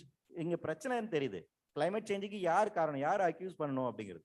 அப்ப இந்த சேம் டயலாக், இந்த பேச்சுவார்த்தை வருகின்ற போது ஐக்கிய நாடுகள் சபையில் 1992ல United Nations framework convention on climate change அப்படிங்கிற ஒரு ஒப்பந்தம் உருவாக்கப்பட்டது. அந்த ஒப்பந்தத்துல ரொம்ப தெளிவா சொன்னாங்க, கிளைமேட் சேஞ்ச் ஆமா இது நடந்து கொண்டிருக்கிறது, இட்ஸ் a human induced ஃபேக்டர்னு சொன்னாங்க. மனித சமூகத்தால் நடக்கக்கூடியது. அதில் யாருக்கு பொறுப்பு அப்படிங்கிற கேள்வி அதில் கேட்கப்பட்டுச்சு. அப்ப அதுல என்ன சொன்னாங்கன்னு பாத்தீங்கன்னா, கிளைமேட் சேஞ்சுக்கு காரணம், குளோபல் வார்மிங் காரணம் யாருன்னு பாத்தீங்கன்னா ஒரு 32 நாடுகளோட பட்டியலிட்டாங்க. ஐரோப்பிய நாடுகள், எல்லா ஐரோப்பிய நாடுகளும், Japan, Canada, America, Australia, Russia, இந்த 32 நாடுகள் தான் காரணம். ஏன்னா இந்த நாடுகள் தான் இண்டஸ்ட்ரியல் ரெவல்யூஷன் ஆரம்பிச்சது. அதிகப்படியான ஃபாசில் ஃபியூயலை எரிச்சது இவங்க தான். அதிகப்படியான கிரீன் ஹவுஸ் கேஸஸை எமிட் பண்ணது இவங்க தான். அதனால ஒரு பிரின்சிபல் எவால்வ் பண்ணாங்க, டிஃபரன்ஷியல் பட் காமன் ரெஸ்பான்சிபிலிட்டி அப்படின்னு. எல்லாருக்குமே காமனான வேலை இருக்கு, ஆனா அதுல அவங்களுக்கு டிஃபரன்ஷியலான ரோல்ஸ் இருக்கு அப்படிங்கிற சொன்னாங்க. அப்போ இந்த வளர்ந்த நாடுகள் நீங்கள் குறிப்பிட்ட போல இந்த சின்ன சின்ன தீவுகள், சின்ன சின்ன நாடுகள் இவங்களுக்கு அதிகமாக பாதிப்புள்ளாங்களா? அப்போ அவங்களுக்கு தேவையான இன்ஃப்ராஸ்ட்ரக்சர்ஸை கொடுக்கணும். அப்போ டெக்னாலஜியை நீங்க டிரான்ஸ்ஃபர் பண்ணணும்னு சொன்னாங்க. அது மட்டும் இல்லைண்ணா, இப்போ இதையுமே வந்து ஒரு பணம் சார்ந்த ஒரு விஷயமா தான் பேசியிருக்காங்க. கொஞ்ச நாளைக்கு முன்னாடி கூட ஒரு இன்டர்வியூ நான் கேள்விப்பட்டேன். ரெமுனரேஷன் கொடுங்க. இது எப்படி இருக்குன்னு பார்த்தீங்கன்னா, ஒருத்தரை வந்து தாறுமாறா அடிச்சு மண்டையை உடைச்சு கையை உடைச்சு இந்தப்பா கொஞ்சம் காசு வச்சுக்க அப்படிங்கிற சொல்ற ஒரு சூழ்நிலை தான் இருக்கு. இதை சட்ட ரீதியாகவும் அரசியல் ரீதியாகவும் இளைஞர்கள் எப்படி எதிர்கொள்ள முடியும்? இதுக்கு பின்னாடி இருக்கக்கூடிய நீங்க இப்போ இது எப்படி மாற்றணும், இது எப்படி நம்ம ஈக்குவலைஸ் பண்றது, இதை எப்படி ஜஸ்டிஸா மாத்துறது அப்படின்னு பார்த்தீங்கன்னா, உற்பத்தி முறையை நீங்க மாற்றி அமைச்சாகணும். அப்போ பேசிக்காக அதுக்கு பின்னாடி கூட எக்கனாமிக்ஸ் இல்லைங்களா? இன்னைக்கு நீங்க மார்க்கெட் எக்கனாமி பேசுறீங்க, ஃபாசில் ஃபியூயல் சார்ந்து தான் நீங்க இன்னைக்கு எக்கனாமிக்ஸே இருக்கு. நாம ஃபாசில் ஃபியூயல்ல இருந்து நீங்க வெளியே வரணும், கோல்ல இருந்து வெளியே வரணும் அப்படின்னு சொல்றோம் இல்லைங்களா? இதை வந்து சட்ட ரீதியாக ஒவ்வொரு நாடுகள் எப்படி கொண்டு வரலாங்கிறது கன்வென்ஷன் சொல்லுது. ஆனால் அதற்கு பின்னாடி இருக்கக்கூடிய எக்கனாமிக்கல் ஆக்டிவிட்டிஸ் இருக்கு இல்லைங்களா? WTO போன்ற அமைப்பு இருக்கு, world trade organisation. World trade organisation என்ன சொல்லுதோ அதான் இந்தியா செய்யுது. இந்தியாவுடைய பாலிசி அப்படிங்கிறது எப்படி இருக்கணும் அப்படின்னு பார்த்தீங்கன்னா, world trade organisation standards fix பண்றாங்க. மார்க்கெட் எக்கனாமி எப்படி ரன் பண்ணணும் அப்படிங்கிறத வேர்ல்டு ட்ரேட் ஆர்கனைசேஷன் சொல்லுது. அந்த ஸ்டாண்டர்ட்ஸை இந்தியாவில் பாலிசியா நீங்க கொண்டு வரீங்க. அப்போ இதை நீங்க புரிஞ்சுக்கணும். இன்ஜினியரிங் உங்களுக்கு எந்த அளவுக்கு முக்கியமோ அந்த அளவுக்கு எக்கனாமிக்ஸ் நீங்க வந்து புரிஞ்சிக்க வேண்டிய ஒரு தேவை இருக்கு. ஏன்னா உங்களுடைய இன்ஜினியரிங் அப்படிங்கிறது கண்மூடித்தனமாக ஒரு கம்பெனி கேட்குறாங்க, நான் இந்த பொருளை செஞ்சு கொடுக்குறேன் அப்படின்னு போயிடக்கூடாது. நீங்க உற்பத்தி பண்ணக்கூடிய ஒவ்வொரு பொருளும் இந்த சமூகத்தில் என்ன விளைவுகளை உண்டாக்க போகிறது என்பதற்கான நியாயமான மனசாட்சி ரீதியாக இருக்கக்கூடிய இன்டெகிரிட்டியை நீங்க யோசிக்கணும். அந்த சயின்டிபிக் இன்டெகிரிட்டி அப்படிங்கிறது ரொம்ப முக்கியமான விஷயம். இளைஞர்கிட்ட இருந்து எதிர்பார்க்கக்கூடிய விஷயம் இதுதான். ஐன்ஸ்டைன் அவர்கள் வந்துட்டு அணுகுண்டு தயாரிச்சிட்டாங்க அப்படின்னு சொல்லி எப்படியாச்சும் வந்து அதை தடுத்து நிறுத்தணும் தான் பார்த்தார். தன்னுடைய ஒரு கண்டுபிடிப்பு அப்படிங்கிறது இப்படி மனித பேரழிவுக்கு செல்கின்றதே அப்படிங்கிறது கடைசி வரைக்கும் அவர் வந்து அதனாலேயே ரொம்ப நொந்து போனார். அது எப்படியாச்சும் நம்ம நிறுத்தணும் அப்படின்னு, பேரழிவுக்கு போயிருச்சு நம்மளோட ஒரு கண்டுபிடிப்பு அப்படிங்கிற அது இருந்துச்சு. அதே போல நியூக்ளியர் ஃபிஷனை கண்டுபிடிச்ச அந்த ஒரு சயின்டிஸ்ட், அவங்க பேர் வந்துட்டேன், அவங்க இந்த மேன்ஹாட்டன் ப்ராஜெக்ட் கூப்பிடுறாங்க, அட்டாமிக் பாம்பு செய்யறதுக்கு நீங்க வாங்க இந்த ப்ராஜெக்ட் பங்கெடுங்கன்ட்டு. முடியாதுன்னு சொன்னாங்க. ஒரு சயின்டிஸ்டா, ஒரு டெக்னாலஜிஸ்டா, ஒரு டெக்னோகிரண்டா ஒருத்தருடைய வேலை அப்படிங்கிறது என்னோட கண்டுபிடிப்பு அப்படியே நான் செஞ்சுட்டு போகணும் அப்படிங்கிறது இல்லை. அப்ப நாசிகளை இருந்த சயின்டிஸ்டுக்கும் நமக்கு என்ன வேறுபாடு? நாசிகளுடைய சயின்டிஸ்ட் ஹிட்லரை சொன்னாருங்கிறதுக்காக கொலைக்கருவிகளை உற்பத்தி பண்ணி தள்ளினாங்க. ஆனால் அதிலும் நான் செய்ய மாட்டேன், இது சயின்ஸ் அல்ல, சயின்ஸ் அப்படிங்கிறது ஹியூமன் கைண்டுக்காக தான் இருக்கணும், மேன் கைண்டுக்காக தான் இருக்க வேண்டும் என்று அந்த இன்டெகிரிட்டியோட யோசிச்சாங்க. அந்த வகையில் இன்னைக்கு பொருளாதார தேவைக்காக, மார்க்கெட் எக்கனாமிக் தேவையாக இருக்கக்கூடிய கண்டுபிடிப்புகள் மட்டும்தான் நான் கொண்டு வருவேன், கன்சியூமரிசம் சார்ந்து இருக்கக்கூடிய கண்டுபிடிப்புகள் மட்டும்தான் கொண்டு வருவேன் அப்படி யோசிக்காமல் மாற்று ரினியூவல் எனர்ஜி சார்ந்து சிந்திக்கக்கூடிய மாற்று தொழில்நுட்பங்களை எப்படி கொண்டு வருது, பிளாஸ்டிக் மாற்றா நாம என்ன கொண்டு வருவோம் அப்படிங்கிற அந்த இளைஞர்களுடைய பார்வை அப்படிங்கிறது ரொம்ப தேவை. நான் உங்ககிட்ட கேட்கிறது அதுதான். அப்போ இங்க நீங்க புரிஞ்சிக்க வேண்டியது இன்றைய சமூகம் என்னவாக இருக்கிறது, எதை நோக்கி போகிறது அப்படிங்கிற அந்த அரசியல் புரிதலோட இருந்து இதற்கு மாற்று நாம எங்க வைக்க போறோம், நாம என்ன செய்ய முடியும். ஆஸ் இன்ஜினியரா என்னால என்ன மாற்று கொண்டு வர முடியும், கட்டிட துறையில் என்னால என்ன மாற்றங்கள் கொண்டு வர முடியும், மோட்டார் வெஹிக்கிள்ல என்னால என்ன மாற்றங்கள் கொண்டு வர முடியும், டிரான்ஸ்போர்ட் சிஸ்டத்தில் என்னால என்ன மாற்றம் கொண்டு வரும். இப்போ இன்ஜினியரிங் நிறைய எங்களுக்கு நமக்கு தேவைப்படுது. இப்போ கிரீன் ஆர்கிடெக்ட் அப்படிங்கிற ரொம்ப முக்கியமாக தேவைப்படுது, கிரீன் எனர்ஜி அப்படிங்கிறது நமக்கு ரொம்ப தேவைப்படுது. அப்போ இந்த மாற்றை எப்படி நாம நோக்கி நகர்வோம், கன்சர்வேஷன் ஆஸ்பெக்ட்ல எப்படி நம்ம இன்ஜினியரிங் கொண்டு போகலாம் அப்படின்னு யோசிக்க, எக்கோசென்ட்ரிக் அப்ரோச் இன்ஜினியரிங்ல எப்படி கொண்டு வரலாம் அப்படின்னு நம்ம யோசிக்கலாம். உங்க பகுதியில் கிடைக்கக்கூடிய கனிமங்களை வைத்துக்கொண்டு கட்டிடங்களை எப்படி உருவாக்குவது அப்படிங்கிற அந்த மாற்று தொழில்நுட்பத்தை நோக்கிக்கலாம். அப்போ இவையெல்லாம் இளைஞர்கள் தற்போது புரிந்து கொள்ள வேண்டிய ஒரு காலகட்டம் இருக்கு. ஸோ அந்த வகையில் அப்படி நோக்கணும்னு நினைக்கிறேன். வெற்றியண்ணா, இன்னைக்கு ஒரு 3 அறிவுரை இங்க இருக்க எல்லாருக்கும், இவ்வளோ காலம் சுற்றுச்சூழல் பாதுகாப்பாளருக்கு நீங்க சொல்லணும்னா என்ன சொல்லுவீங்க? ரொம்ப ரத்தின சுருக்கமா 3 பாயிண்ட்ஸ். எல்லாரும் நீச்சல் அடிக்க கத்துக்கோங்க. அவசியமா வீட்டுல மொட்டை மாடியில ஒரு போட் வாங்கி வச்சுக்கோங்க.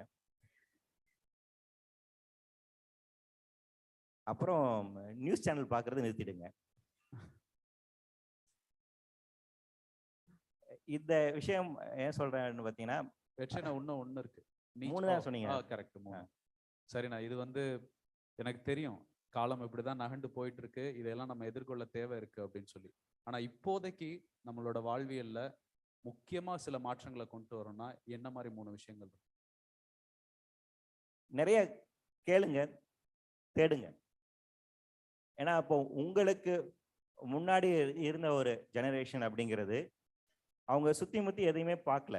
ஒரு ஒற்றை பார்வையோட இருக்கக்கூடிய ஒரு ஒற்றை குறிக்கோளோட அப்படிதான் போனாங்க.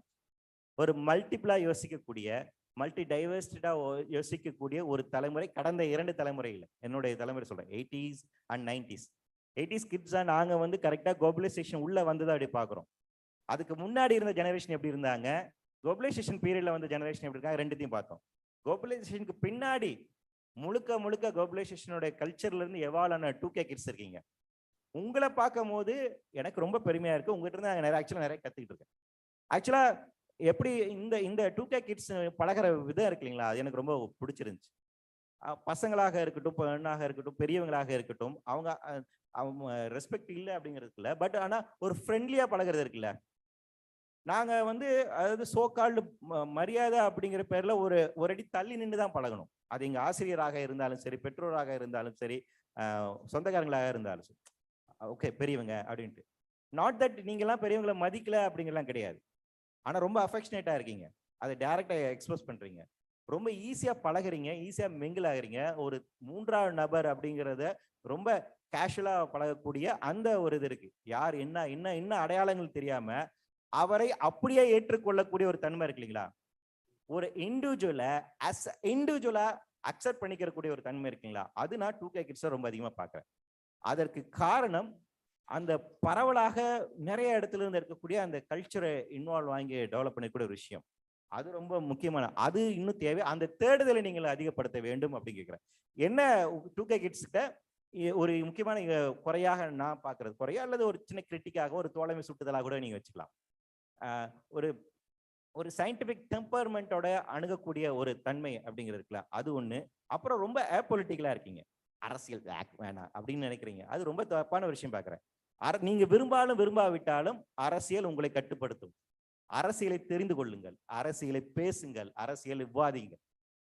அரசியல் அப்படிங்கிறது வந்துட்டு சமூகத்துல எங்கிட்டோ இருக்கிறது கிடையாது, நமக்குள்ள இருக்கு. இப்போ நான் இங்க உட்கார்ந்துருக்கேன், அவர் அங்க உட்கார்ந்துருக்காரு அப்படின்னா இதுக்கு முன்னாடி ஒரு அரசியல் இருக்கு. யார் முதல்ல பேசணும், யார் 2வது பேசணுங்கிறது ஒரு அரசியல். உண்மை, எந்த அரசியலுமே கிடையாது. என்னை விட நல்லா பேசுவீங்க, அதனாலதான் நீங்க அங்க உட்கார்ந்துருக்கீங்க. பாத்தீங்களா, அரசியல்னா நீங்க தப்புன்னு, அரசியல்னா தப்பு அப்படிங்கறத நினைச்சிட்டு இருக்கேன். அதான் நான் சொல்ல வரேன். Not that. கரெக்ட். அட்மினிஸ்ட்ரேஷன் அரசியல்னா நீங்க முன்னாடி இருக்கணும், பேசணும், அந்த புரோட்டோகால், தட்ஸ் an அரசியல். அதான் சொல்றேன். பாலிடிக்ஸ் அது வந்துட்டு பாலிடிக்ஸ் தான் அந்த ஹைரார்கி, அந்த ஒரு புரோட்டோகால், இதை எவால்வ் பண்ணி வச்சிருக்கு. அதை புரிஞ்சுக்கோங்கிறேன். அதை நம்ம வந்து மாத்தலாம், பேசலாம். நமக்கு இப்ப பழைய ஆக்ஸ்போர்ட் ஸ்டைல் ஆஃப் டீச்சிங் அப்படிங்கிறது இருக்குன்னா, இப்படி நான் உட்காந்துருப்பேன், இப்படிதான் பேசணும், கேள்வியே கேட்கக்கூடாது. This is American style.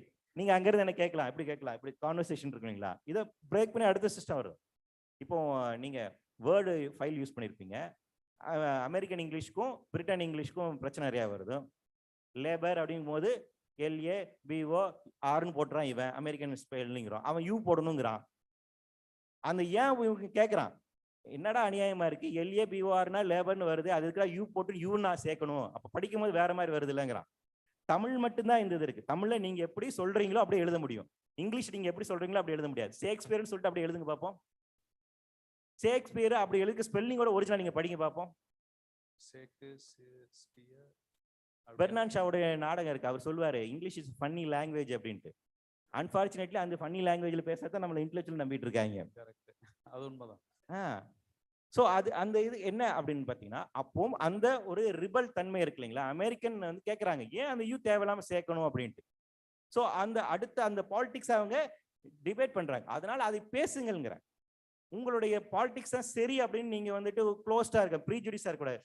ஒரு சோஷியல் ரிலேஷன்ஷிப்பை பொறுத்த வரைக்கும், பர்சனல் ரிலேஷன்ஷிப்பை பொறுத்த வரைக்கும் 2K கிட்ஸை பிடிச்ச விஷயம் என்ன அப்படின்னா, அவங்க ரிலேஷன்ஷிப்பை பொறுத்த வரைக்கும் ஓப்பன் பண்ணிட்டா இருக்காங்க.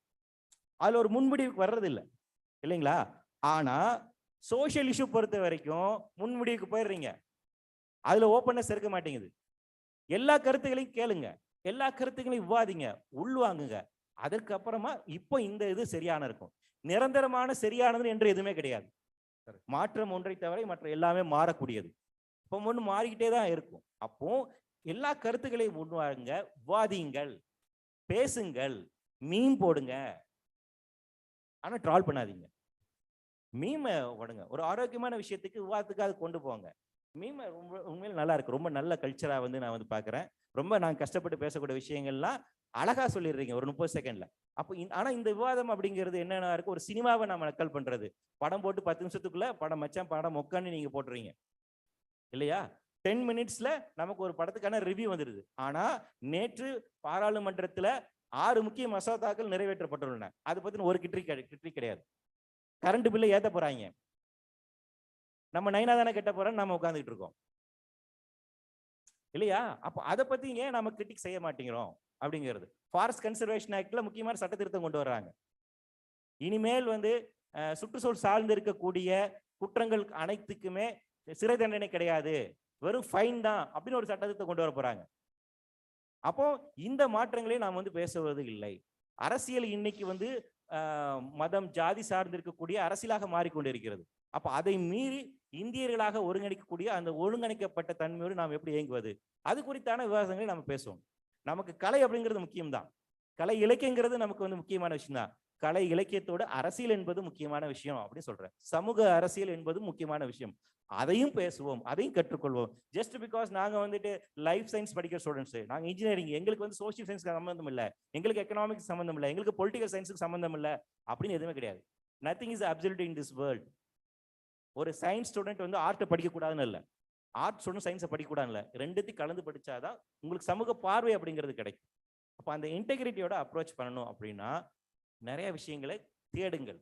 உங்களுடைய ரிசர்ச் ஏரியால ரொம்ப நீங்க ஆழ்ந்து பாருங்க. நான் எம்எல் படிச்ச போது எனக்கு ரிசர்ச் மெத்தடாலஜி சொல்லி கொடுக்கும் போது தான் சட்டத்தை எந்த அளவுக்கு ஆய்வு செய்து அதற்குள்ள இருக்கக்கூடிய ஆய்வுத்தன்மை என்ன, அதனுடைய ஜூரிஸ்பிரன்ஸ் என்ன, ஜுடிஷியல் ப்ராசஸ் என்னன்னு புரிஞ்சுக்கொள்ள முடியும். அப்ப இன்ஜினியரிங் அப்படிங்கிறது எங்க இருந்து வந்துச்சு? இன்ஜினியரிங் இல்லை அப்படின்னா சிவிலைசேஷனே இல்லை. முதலாக கண்டுபிடிக்கப்பட்ட சக்கரம், அந்த வீல் அப்படிங்கிற அந்த இன்வென்ஷன் முக்கியமான ஒரு இன்ஜினியரிங் கண்டுபிடிப்பு இல்லையா? அந்த சக்கரம் கண்டுபிடிக்கலன்னா இன்னைக்கு இவ்வளவு பெரிய மாற்றம் எவல்யூஷன் நடந்திருக்குமான்னு பாருங்க, யோசித்து பாருங்க. தீயினுடைய கண்டுபிடிப்பும் சக்கரத்தினுடைய கண்டுபிடிப்பும் முக்கியமானது. அது இரண்டுமே இன்ஜினியரிங். அவங்க இன்ஜினியரிங் பிரெயின்ஸ். சவுண்ட் அப்படிங்கிறது இன்ஜினியரிங் தானே, மொழிங்கிறது இன்ஜினியரிங் தானே, கண்டிப்பா. வாய்ஸ் அப்படிங்கிறது இன்ஜினியரிங் தானே, கண்டிப்பா. அப்ப இன்ஜினியரிங் அப்படிங்கிறது நம்மளை சுத்தி எல்லா இடங்களையும் இருக்கு. இந்த சமூகத்தை மேம்படுத்தினதுல முக்கியமான பங்கு இன்ஜினியர்ஸ்க்கு உண்டு. சமூகத்தை பால்படுத்தினதும் அவர்களுக்கு முக்கியமான பங்கு உண்டு. ஆஸ் என்விரான்மெண்டலிஸ்டா நான் சொல்ல வேண்டிய விஷயம். கரெக்ட். ஏன்னா வெறும் டெக்னோகரண்டாகவே இருந்தது காரணமாக நிறைய கட்டுமானங்கள் அப்படிங்கிறது மனிதனால் இயற்கையை வெல்ல முடியும். இயற்கையை வந்துட்டு ஒரு எதிரணியா பாக்குறது இருக்குல்ல, ஒரு வி அப்போஸ் தெம் அப்படிங்கிற மாதிரி, நீ அந்த பக்கம் நான் இந்த பக்கம் அப்படி, அப்படி அல்ல. We are part of nature. நாம் இயற்கையினுடைய ஒரு அங்கம். இந்த கான்சியஸ்னஸ் நமக்கு வேணும். இயற்கையினுடைய அங்கமாக நாம் புரிந்து கொண்டு நம்மளோட ஒவ்வொரு செயல்பாடுகளும் செய்கின்ற போது அதனுடைய தன்மை அப்படிங்கிறது வேற. இன்னைக்கு நாம இயற்கையுடைய அங்கமாக உணர்வது இல்லை. நாம நம்மள ஏலினேட்டடா ஃபீல் பண்றோம். இயற்கை அப்படின்னா என்ன நினைக்கிறோம்னா, அங்கிட்டு காடு இருக்குது, இந்த வண்டல ஜூ இருக்குல்ல, அங்கிட்டு 4 குருவி இருக்குதுல, நரி இருக்குல்ல, அதுதான் இயற்கை நினைக்கிறோம். காடுங்கிறது தனி, நாடுங்கிறது தனி ஆக்கிட்டோம். ஏன் இங்க காத்து அடிக்கலையா, ஏன் இங்க மழை பெய்யலையா, இங்க நிலம் இல்லையா? இதுவும் ஒரு இயற்கையோட அங்கம் தானே. கான்சியஸ் ஆகவே நமக்கு இந்த நம்பிக்கை அப்படிங்கிறது இல்லை. கான்சியஸ் ஆகவே நாம இதை உணர மாட்டேங்கிறோம். அந்த உணர மறுக்கின்ற ஒரு தன்மை தான் இன்னைக்கு இவ்வளவு பிரச்சனைக்கு ஆகுது. அதனாலதான் எவ்வளவு வேணா மண்ணை அள்ளு, எவ்வளவு வேணா தண்ணி எடு, எங்க வேணா பாலத்தை கட்டு, கடல்ல என்ன வேணா பண்ணு, எவ்வளவு வேணா மீன் பிடி அப்படின்னு நேச்சுரல் ரிசோர்ஸை வந்து கொள்ளையிடக்கூடிய தன்மை இருக்கு இல்லையா? நம்ம தேவைக்காக இயற்கையிடம் எடுத்துக்கொள்வதில் எந்த விதமான பிரச்சனையும் இல்லை. எல்லா உயிரினங்களும் அதான் செய்து கொண்டிருக்கிறது. எல்லா உயிரினங்களை விட நீங்க எந்த வகையிலும் மேம்பட்டவர் கிடையாது. ஒரு சிங்கம், புலி, கரடியை விட எந்த விதத்தில் நான் மேம்பட்டவர் கிடையாது. ஒரு எறும்பு, ஈ, காக்காயை விட எந்த விதத்தில் நான் மேம்பட்டவர் கிடையாது. நமக்கு என்ன இயற்கை இயற்பியல் இருக்கின்றதோ அதே தான் அது. நமக்கு என்ன பிசிக்ஸ் வேலை செய்யுதோ அதே தான் அவங்களுக்கும். நமக்கு என்ன பயாலஜிக்கல் வேலை செய்யுதோ அதே தான் அதுக்கும். அப்ப எல்லா உயிரினங்களும் ஒரே ஒரு இயற்கை கோட்பாட்டின் அடிப்படையில் தான் இயங்கிக் கொண்டிருக்கின்றன. இந்த எல்லா இயற்கை வளங்களும் எல்லா இயற்கை தன்மைகளும் ஏந்து இயங்குவதுதான் பயோஸ்பியர். இந்த பயோஸ்பியர்ல மனுஷன் மட்டும் உயர்வானவன், நான் என்ன வேணா செய்யலாம், அடுத்த உயிரினங்கள் என்ன வேணா செய்யலாம், அடுத்த உயிரினங்களுடைய வீட்டை என்ன வேணா அழித்து கொண்டுலாம், நான் மட்டும்தான் இங்கே இருப்பேன், எதற்காக என்ன வேணா செய்வேன் என்று இருக்கக்கூடிய இந்த கான்சியஸ்னஸோட, இந்த நினைப்பு தன்மையோட இருக்கக்கூடிய நம்முடைய உற்பத்தி முறையாக இருக்கட்டும், நம்முடைய செயல்பாடாக இருக்கட்டும், அது அழிவில் கொண்டு போய் முடியும். அதனுடைய ஒரு எக்ஸாம்பிள் தான் கிளைமேட் சேஞ்ச். ஸ்டீஃபன் ஹாக்கிங் அதான் சொன்னாரு, 400 வருஷத்துக்குள்ள மரியாதையா வேற ஒரு பூமியை தேடி கண்டுபிடிச்சு அங்க போய் குடியேற்ற பண்றதுக்கான வேலையில பாருங்க. இல்லைன்னா இந்த பூமியிலலாம் நீங்க அழிஞ்சு போவீங்க. அதனால பூமி அழியாது. அதனாலதான் தலைவர் இலான் மஸ்க் வந்து மார்ஸ்க்கு மார்ஸ்க்கு போறாரு. ஆனா உங்களுக்கு எனக்கு டிக்கெட் கொடுப்பாங்களா? பணக்காரங்களுக்கு மட்டும்தான் கிடைக்கும். அந்த பணக்காரங்களில் 1% குறிப்பிட்ட அதுல கிரைட்டீரியா வச்சிருப்பாங்க. கரெக்ட் இல்லையா? அதுலயும் அமெரிக்காக வெள்ளையா இருக்கிற வெள்ளையா போய் சொல்லாதவங்க அப்படின்னு ஒரு கேட்டகரி இருக்கு இல்லையா? அந்த குரூப்புக்கு மட்டும்தான். அதான் சொல்றேன். அப்போ engineering and science and technology இன்னைக்கு இருக்கக்கூடிய சயின்ஸ் அண்ட் டெக்னாலஜி எல்லா மக்களுக்கும் போய் சேர்ந்துருக்குதா? அது கிடைக்கக்கூடிய வாய்ப்பு இருக்கா? நான் மொட்டை மாடியில போட் வச்சுக்கன்னு சொல்றதுக்கு என்னன்னா, நாளைக்கு சீ லெவல் ரைஸ் இருக்க போது, ஈசிஆர் உள்ள முழுக போகுது. அப்ப அதை தடுத்து பாதுகாப்பதற்கான நடவடிக்கை மேற்கொள்வதற்கான செயல்பாட்டை நாம இன்னைக்கு இறங்கி இருக்கணும். ஆனா இப்பதான் ஆக்ஷன் பிளானே உருவாக்கிட்டு இருக்கோம். ஆக்சுவலா செயல்பட்டு இருக்கணும். ஏன்னா 1990 நமக்கு குளோபல் வார்மிங் என்னன்னு தெரிஞ்சிருச்சு. சீ லெவல் இன்க்ரீஸ் ஆக போகுதுன்னு தெரிஞ்சிருச்சு. 2050-60 ஆண்டுக்குள்ளாக 1 மீட்டர் அளவுக்கு ரைஸ் இருக்கலாம் அப்படின்னு ஒரு ஸ்டடி சொல்லுது. அதுல வேறு இருக்கா? ஆர்டிக் பகுதி வந்து கம்ப்ளீட்டா உருகிடலாம் சொல்றாங்க. அண்டார்டிகாவும் ஆர்டிக் பகுதியும் ஹிமாலய மலையும் முற்றிலுமாக உருகிருச்சு அப்படின்னு பாத்தீங்கன்னா 7 அடி கடல் மட்டம் உயரும். 7 feet. இந்த உயர்வு அப்படிங்கிறது அடுத்த 50 வருஷத்துல நடக்கலாம் அப்படின்னு ஒரு ஆய்வு சொல்றது. 100 வருஷத்துல நடக்கலாம் அப்படின்னு சொல்றாங்க. 100 வருஷம் தானே அப்படின்னு நாம ஜாலியா இருக்க போறோமா அப்படிங்கறதான் கேள்வி. அப்ப இதற்கு தயாராக இருக்க வேண்டிய செயல்பாடுகள் நாம் இப்போது செய்திருக்க வேண்டும். ஆனா அந்த செயல்பாடுகள் எதுவும் நம்மகிட்ட இல்ல. நம்ம இப்ப வந்து ஆக்ஷன் பிளான் இருக்கு. இப்பதான் நாம என்ன பண்றோம்? ஈசிஆர்ல எந்தெந்த பகுதியெல்லாம் உள்ள மூழ்குவதற்கான ஆய்வு வாய்ப்பு இருக்குங்கிறதுக்கான ஆய்வு வெளியிட்டு இருக்கோம். Nagapattinam most vulnerable. தமிழ்நாட்டுல 13 கடலோர மாவட்டங்கள் இருக்கு. 13 கடலோர மாவட்டங்கள்ல ஈசிஆர் பகுதி ரொம்ப முக்கியம். எனக்கு ஈசிஆர் முழுகிற ஒரு விதத்துல சந்தோஷம். ஏன்னா அவங்களே வீடு வாங்கி போட்டிருக்காங்க. நம்ம இன்னைக்கு வரைக்கும் வீடு வாங்காம இருக்கோம். உனக்கு ஈசிஆர்ல வீடு கதவு திறந்துன்னு உனக்கு பீச் தெரியணுமால? நமக்கு தோணுதா இல்லையா? சரி, அதையும் மீறி நம்ம வெள்ளத்தை போய் எல்லாம் ஒட்ட வேண்டியதா இருந்தோம். அதே பிஸ்கெட் பண்ணு பேட்டரி தான் உட்காந்துட்டு இருந்தோம். சரி, அப்ப அவனு அதே நிலைமையில தான் இருக்கான். அப்படிங்கும்போது சரி ரைட் ஓகே பரவாயில்ல. நாகப்பட்டினம் இன்னும் ரொம்ப கொடுமை. காவேரி டெல்டால வந்துட்டு முற்றிலுமாக என்டையர் நாகப்பட்டினம் ரீஜன் அப்படிங்கிறது கொலாப்ஸ் ஆயிட்டு இருக்கு. அதே டீப் சவுண்ட்ல பாத்தீங்கன்னா தூத்துக்குடி பக்கத்துல எடுத்துக்கோங்க. அது மிகப்பெரிய பிரச்சனைகள் இருக்கு. மண்ணுடைய நியூட்ரிஷன் வேல்யூ குறைஞ்சிட்டு இருக்கு. கன்க்ளூட் பண்ணுங்க. சோ அப்போ இந்த மாதிரி சுத்தி சுத்தி நமக்கு இருக்கக்கூடிய பல்வேறு விதமான பிரச்சனைகள் இருக்கின்றது. இந்த பிரச்சனைகளை எதிர்கொண்டு மாற்றத்தை கொண்டு வருவதில் முக்கியமான ரோல் அப்படிங்கிற யாருக்கு இருக்குன்னா சயின்ஸ் சார்ந்து இருக்கக்கூடிய ஸ்டூடெண்ட்ஸ் அப்படிங்கிறது. ஸோ உங்களுடைய சேவை இந்த நாட்டுக்கு தேவை. எங்களால முடிஞ்ச விஷயத்த நாங்க செஞ்சிட்டோம் அப்படிங்கிறது போதுமானது இல்லை அப்படிங்கிறத நான் ஒத்துக்கிறேன். 80s கிட்ஸ்னுடைய எங்களுடைய ஜெனரேஷன் சார்ந்து இருக்கக்கூடிய செயல்பாடுகள் போதுமானது இல்லை. போதுமான அளவுக்கு இந்த சுற்றுச்சூழலை பாதுகாப்பதற்கான செயல்பாடுகளை நாங்கள் செய்யவில்லை அப்படிங்கிற அந்த தோல்வியை நான் உங்ககிட்ட பகிரங்கமா நான் சொல்லி மன்னிப்பு கேட்டுக்கிறோம். ஆனால் உங்களுக்கு நாங்க கொடுக்கக்கூடிய எங்களால் முடிஞ்ச இந்த எச்சரிக்கை தான், இந்த செய்திகள் தான். இதை அடுத்து எப்படி நீங்க கொண்டு செல்வது, இதை எப்படி இன்னும் செயலாக்கம் மாற்றுவது அப்படிங்கிற இந்த முன்னெடுப்புகளை நீங்க செய்வீங்கன்னு நம்புறேன். நன்றி, வணக்கம். அவ்வளவுதானா? இன்னும் நல்லா கை தட்டுவீங்கன்னு நினைச்சேன்.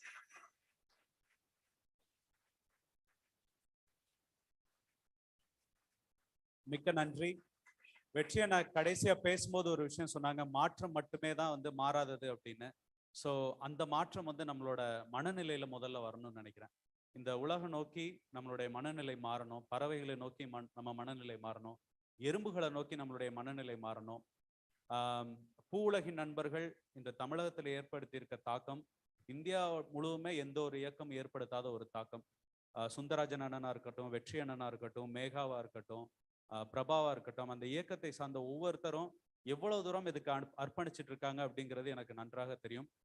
பூவுலகின் நண்பர்கள் கொண்டாடப்பட வேண்டிய ஒரு அமைப்பு. இங்க நிறைய பள்ளிகள் இருக்கீங்க, அவங்க கூட இணைந்து செயல்பட்டு என்னென்ன மாதிரி மாற்றங்களை நீங்க கொண்டு வர முடியும்னு பாருங்க. இவ்வளவு மாணவர்கள் இருக்கீங்க, பூவுலகின் நண்பர்களோட இணைந்து எந்தெந்த மாதிரி இந்த சமூகத்துக்கு உதவி செய்ய முடியும்னு யோசிங்க. நீங்க எல்லாரும் நினைச்சுக்கலாம் நான் போய் ஒரு சமூக சேவை செய்யறேன் அப்படின்னு சொல்லி. நீங்க இன்னைக்கு செய்யற சேவை உங்களுடைய பிள்ளைகளுக்கானது, உங்களுடைய பேர பிள்ளைகளுக்கானது, அவர்களுடைய பிள்ளைகளுக்கானது. ஸோ இது எல்லாத்தையும் மனசுல வச்சுக்கிட்டு நம்ம எல்லாரும் இணைந்து செயல்படுவோம் அப்படின்னு வெற்றி அண்ணனுக்கு ஒரு உறுதி அளித்து இந்த செஷனை முடிக்கிறேன். மிக்க நன்றி வெற்றி அண்ணன். நன்றி.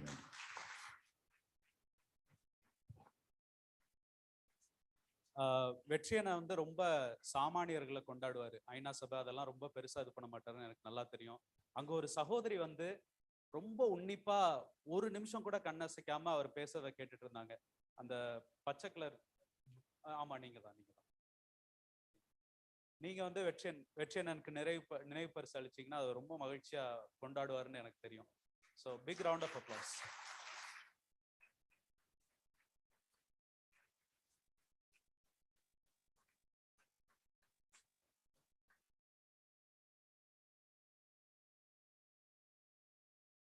டெய்லி மாசில்லா தமிழகத்தின் இயக்குனர் திரு ரெனி ராபின் சார் எல்லாரும் வந்தீங்கன்னா ரொம்ப. ரம்யா நீங்களும் வாங்க please please.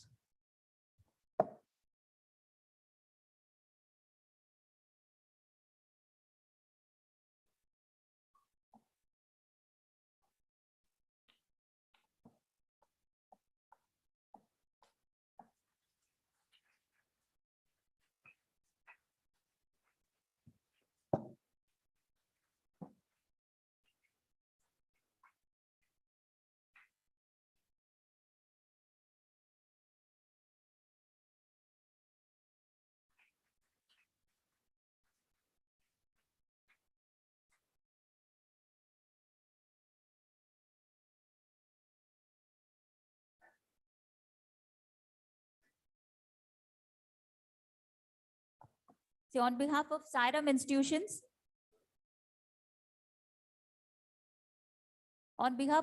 institutions, I kindly request Dr. Renny Robbins, sir, Dean Innovation, to facilitate Dr. Sultan and Mr. Vetri Selvan.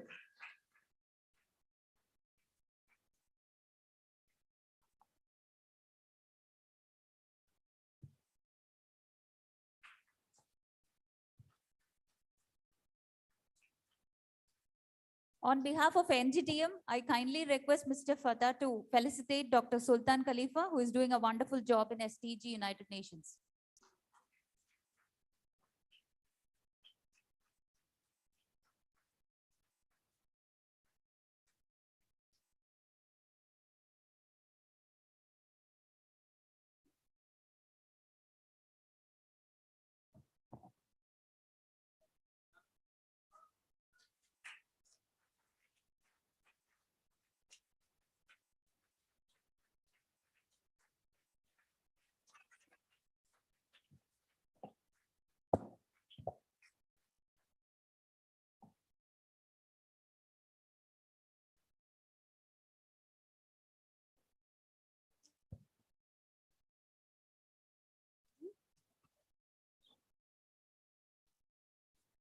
So that was a very good interaction.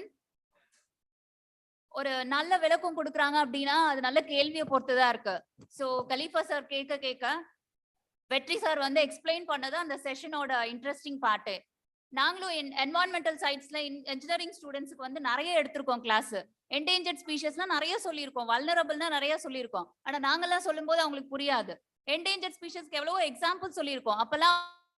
ஆனா வந்து ஆக்டர் சூர்யா வந்து டிவில சொல்லும் போதுதான் நம்ம டைகரை சேவ் பண்ணோம் அப்படின்னு சொல்லும் போதுதான் டைகரை சேவ் பண்ணும். அப்ப நான் சொன்ன என்டேஞ்சர்ட் ஸ்பீஷஸும் தெரியாது, நாங்க ஒரு டிபார்ட்மெண்ட்டே சொல்லிட்டு இருக்கோம் அப்பயும் தெரியாது. So it's all about the mass media. Sir சொன்ன மாதிரி, வெற்றி சார் சொன்ன மாதிரி, we should be part of nature. So கான்சியஸா வி ஃபீல் பண்ணா மட்டும்தான் உள்ள என்டர் ஆக முடியும். சும்மா மேலால சொன்னோம்னா கண்டிப்பா வந்து எதுவுமே பண்ண முடியாது. And for all the things production என்ஜினியர்ஸா வந்து ப்ரொடியூஸ் பண்ணும், டெக்னாலஜி இன்க்ரீஸ் பண்ணும், சயின்டிஃபிக்கா பண்ணணும்னு மட்டும் யோசிச்சுட்டு அப்படி ப்ரொடியூஸ் பண்ண திங்ஸ் எல்லாம் திருப்பி வந்து சாயில்குள்ள போகும்போது எவ்வளோ வந்து நம்மளுக்கு பொல்யூஷன் கிரியேட் பண்ணதுன்னு யாருமே யோசிக்கல. So we should be the part of nature and what are the informations given by Vetri sir அதை ஃபாலோ பண்ணோம்னா it will be interesting for us to have a pollution free environment. Okay, now we'll have எல்லா செஷனும் முடிஞ்சதுக்கு அப்புறமும் we'll have an entertainment part, so which you will be waiting for that.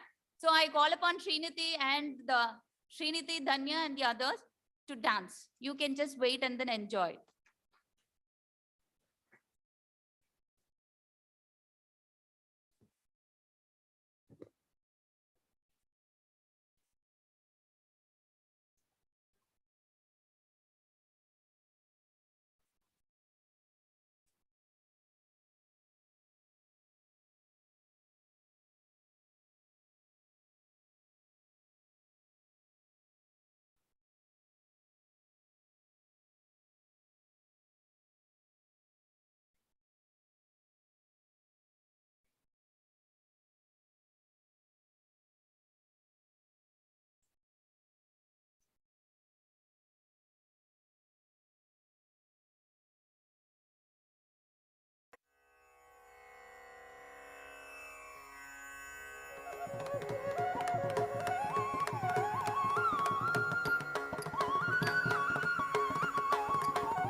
there is a technical glitch, so we apologize for the same, and we'll proceed the function, and as it gets sorted out, we'll continue with the dance.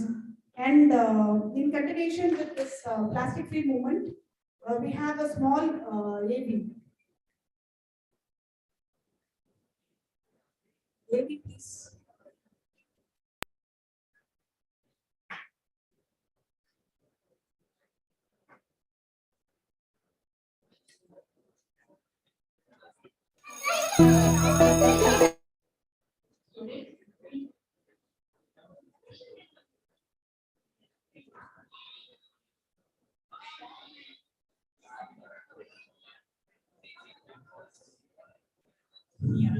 So, on this particular plastic-free movement launch, we'll have a small talk by our Dean Innovation, Dr. Sairam Robin.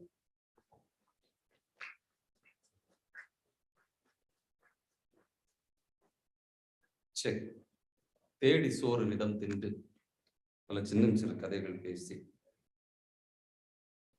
மனம் வாடி துன்பம் உழன்று பிறர் வாட பல செயல்கள் செய்து நரை கூடி கிழப்பருவம் எய்தி கொடுங்கூற்று கிரை என பின்மாயும் பல வேடிக்கை மனிதர்களைப் போல நானும் வீழ்வேன் என்று நினைத்தாயோ என்று பாரதி வழியிலே வாழ்த்தி ஒரு பெரிய ஆசோலேஷன் இருந்துச்சு.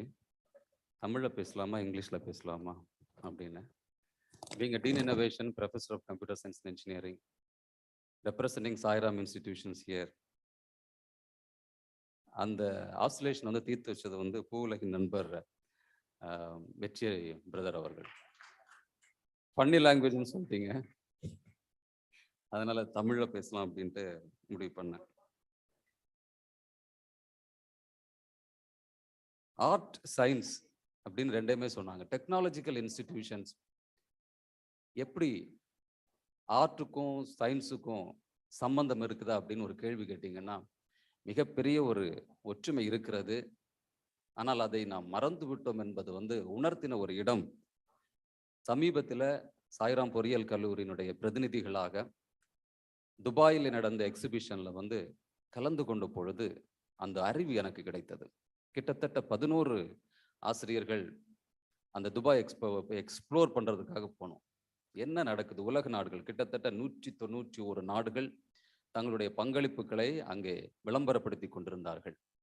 அந்த பங்களிப்புகளை காணும் பொழுது, அதை பார்க்கும் பொழுது ஒரு பெரிய ஒரு மோட்டிவேஷன், ஒரு இன்ஸ்பிரேஷன்.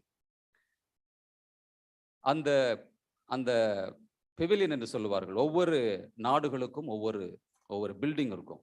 அங்க போய் அவர்களுடைய பங்களிப்பை, அவர்களுடைய கண்டுபிடிப்புகளை நாங்கள் பார்க்கும் பொழுது பிரமித்து போனோம், இந்தியா உட்பட.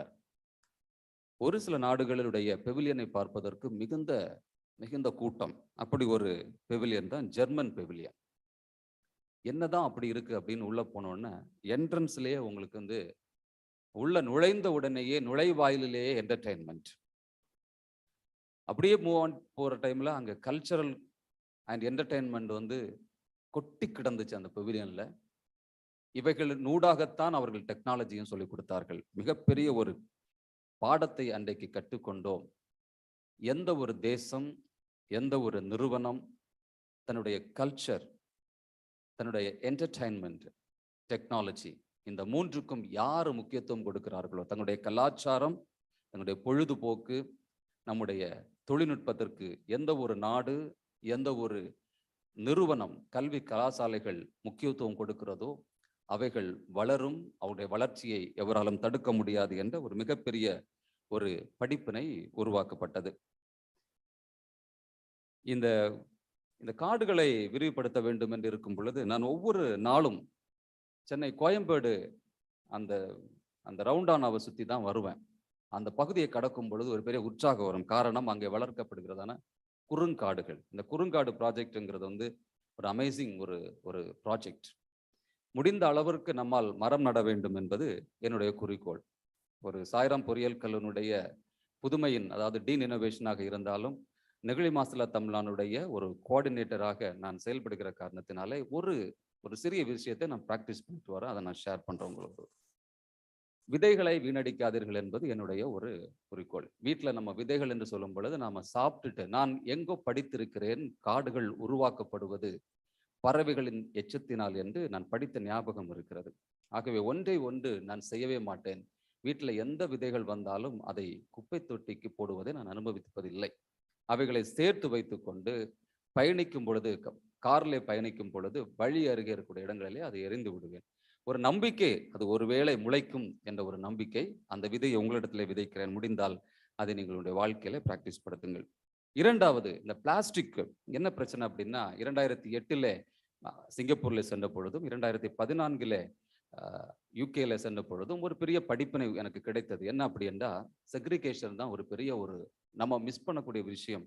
நம்ம யூஸ் பண்ற அளவுக்கு அவங்களும் பிளாஸ்டிக்ஸ் யூஸ் பண்றாங்க, இல்லைன்னு சொல்ல முடியாது. ஆனால் எங்க பிரச்சனை அப்படின்னா, அதை எங்கே கொட்டுகிறோம் என்பதுதான் பிரச்சனை. நம்ம கொட்டுகிறதுல தான் பிரச்சனையை தவிர பயன்படுத்துவதில் அல்ல என்பது விழிப்புணர்வு நம்முடைய பிரஜைகளுக்கு இல்லாமல் இருப்பது ஒரு மிகப்பெரிய தவறு. அவர்கள் வீட்டிலேயே 3ஆக பிரித்து வரும் பொழுது கையில கொடுத்து விடுவார்கள்.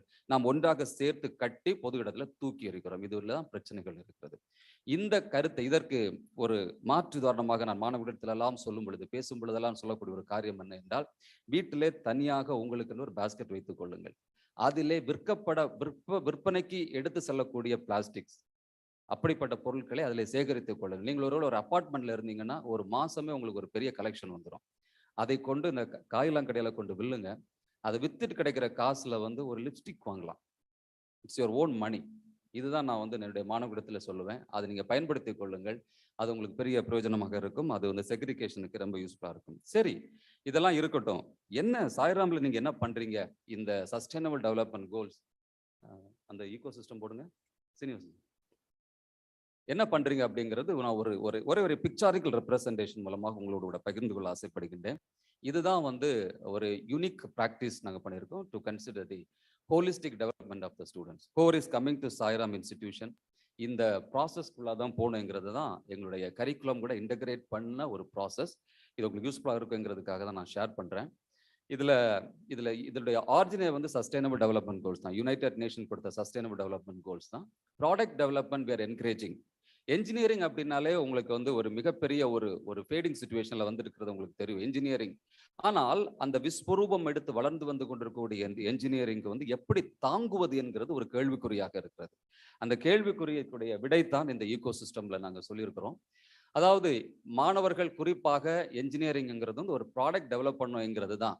1956 IIT establish when the first Prime Minister of Jawaharlal Nehru அவர்கள் இந்த ஐஐடியை கொண்டு வந்த பொழுது அவருடைய நம்பிக்கை என்னன்னா, இது இந்தியாவினுடைய தேவையை பூர்த்தி செய்யும், இந்த நிறுவனம் இந்தியாவினுடைய தேவைகளை பூர்த்தி செய்யும் என்ற ஒரு மேலான நோக்கத்தோடு தான் ஐஐடிகள் உருவாக்கப்பட்டன. ஆனால் இன்றைக்கு அவைகள் என்ன செய்து கொண்டிருக்கிறது என்பது ஒரு கேள்விக்குறியாக இருக்கிறது. கலாசாலைகள் அதை செய்து கொண்டிருக்கிறதா என்கிறது ஒரு கேள்விக்குறியாக இருக்கிறது.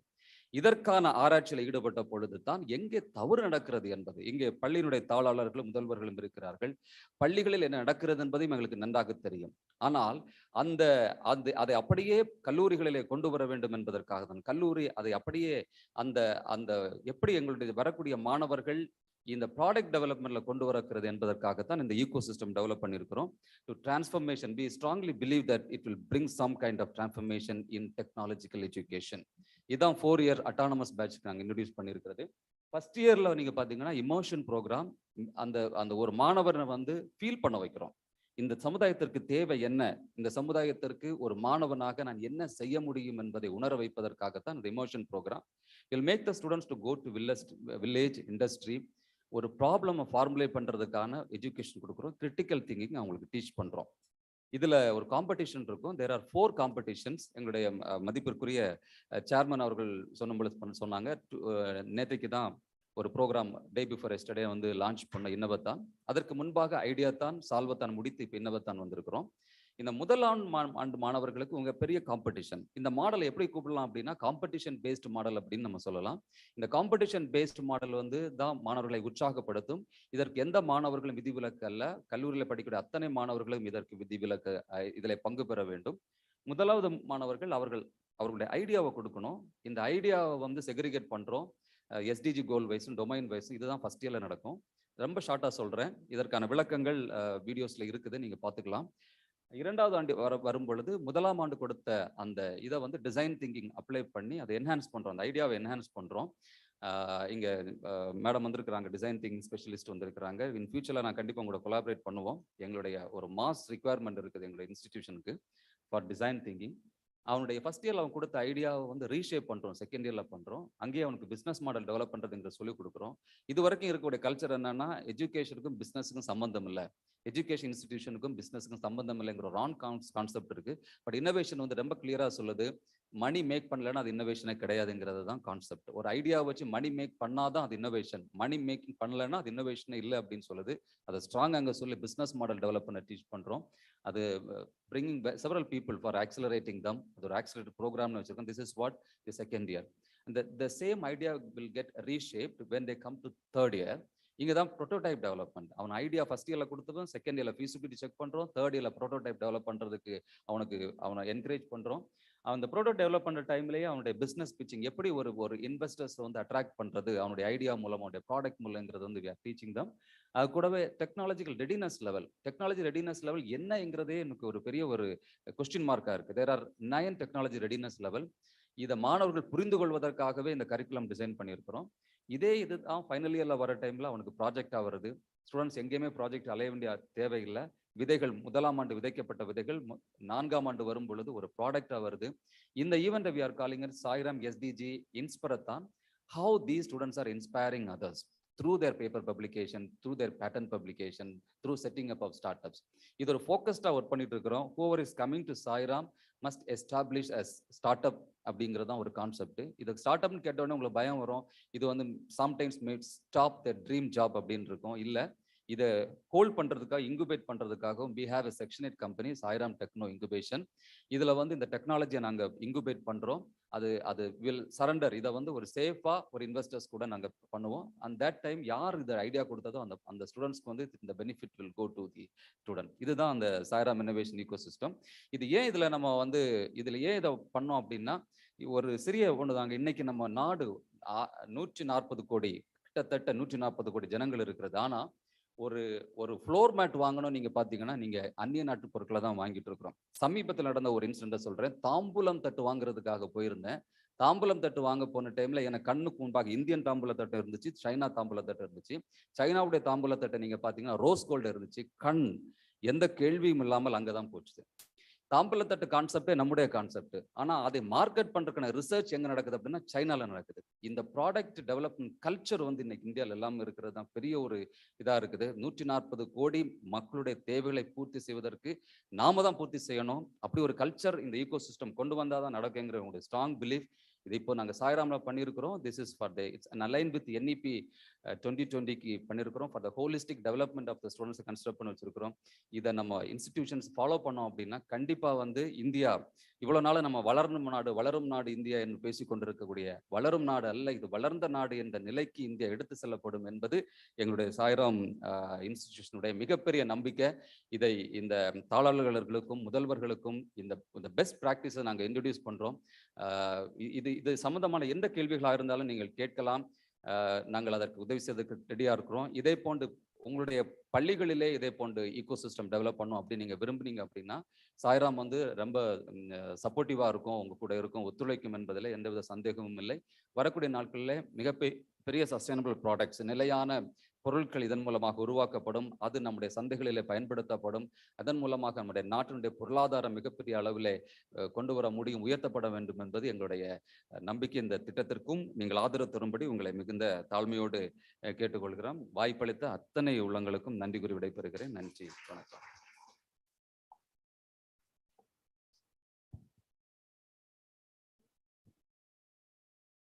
So that was indeed what Sairam is about: innovation, environment, hygiene and safety and everything. So in a nutshell, sir, வந்து short and sweet சொல்லிருக்காங்க. So the technical glitch, I think it is recovered now, and we shall have our students performing on the dais on our cultural performance. We have Ms. Srinidhi and team on the dais.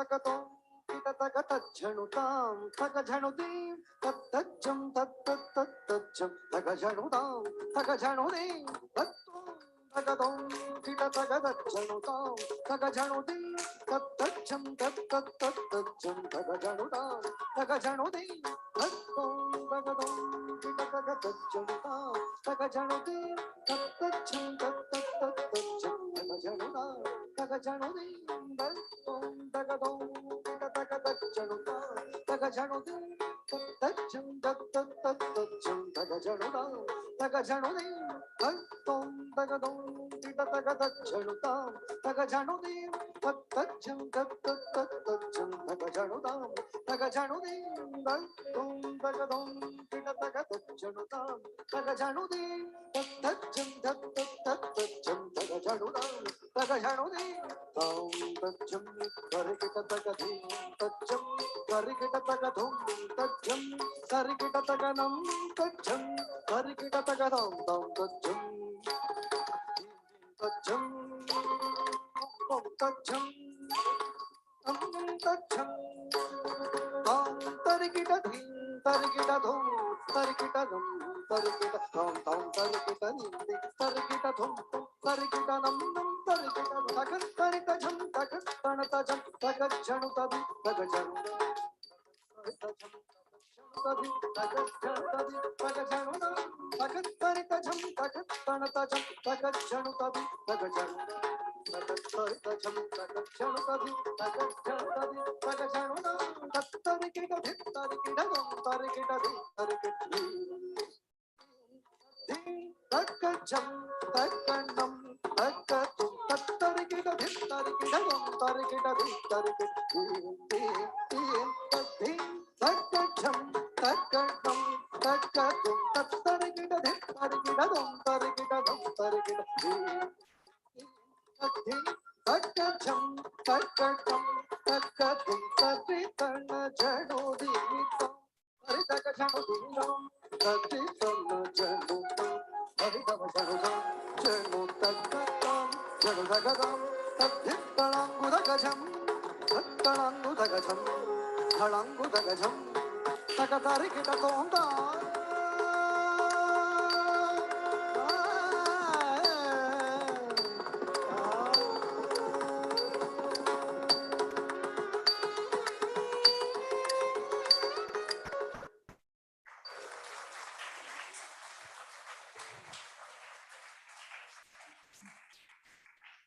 That was an amazing performance, Srinidhi and Dinko. So thank you, group. Now it is Felicitation of Youth Envoy. So I call upon, I request Dr. Rennie Robbins sir and Mr. Fatah to be on the stage.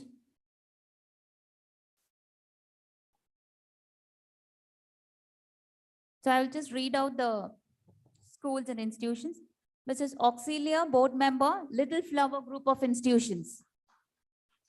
Ms. Auxilia, board member, Little Flower Group of Institutions.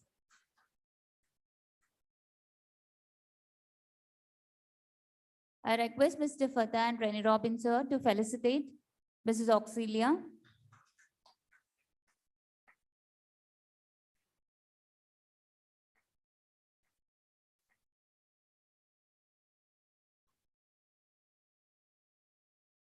Thank you, sir, and congrats, Ms. Auxilia. And the next is Ms. Ashika Dhiren, Director, Excel Global School.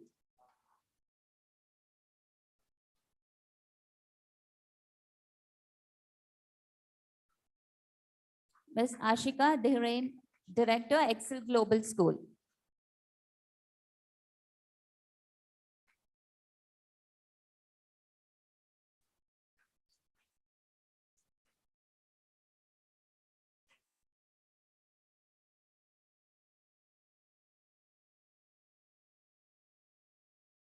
Congrats, Ms. Ashika.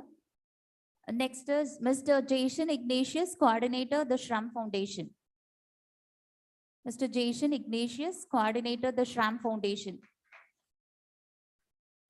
His father, Peter Ignatius, will get to the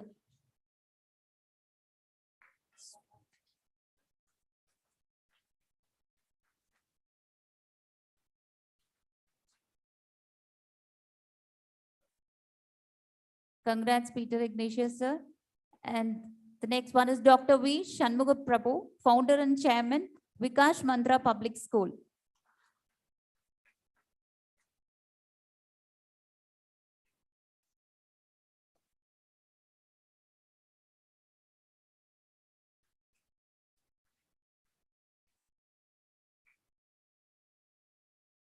Thank you, Mr. Fatah sir and Rennie Robbins, sir. The next one is MIP poster launch. The next schedule is MIP poster launch. I call upon the DAV school, the faculty from DAV school.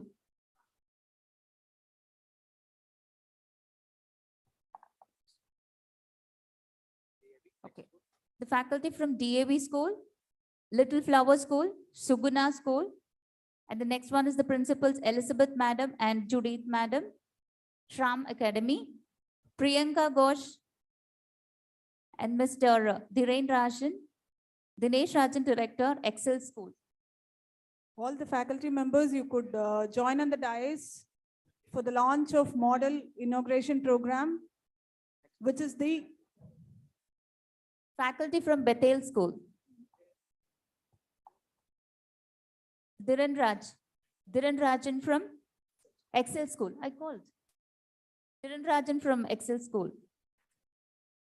Mr. Dhiren Rajan, Director, Excel School.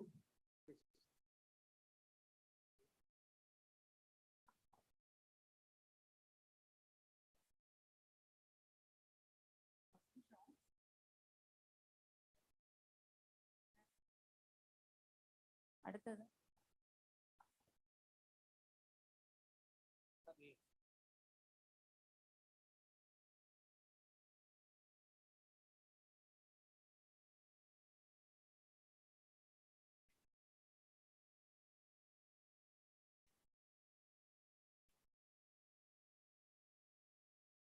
a big round of applause, please. This is the inauguration launch of MIP, and this is to be incorporated in all schools in around Tamil Nadu. And thank you so much, faculty members, principals, chairmen from various group of institutions assembled here today. On behalf of Sairam institutions, we render a heartfelt thanks to each and every one of you. Thank you all.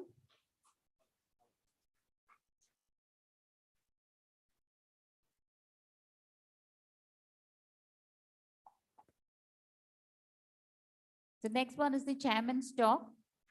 So I call upon Dr. Peter Ignatius, Chairman, the Shram Academy. The stage is yours, sir.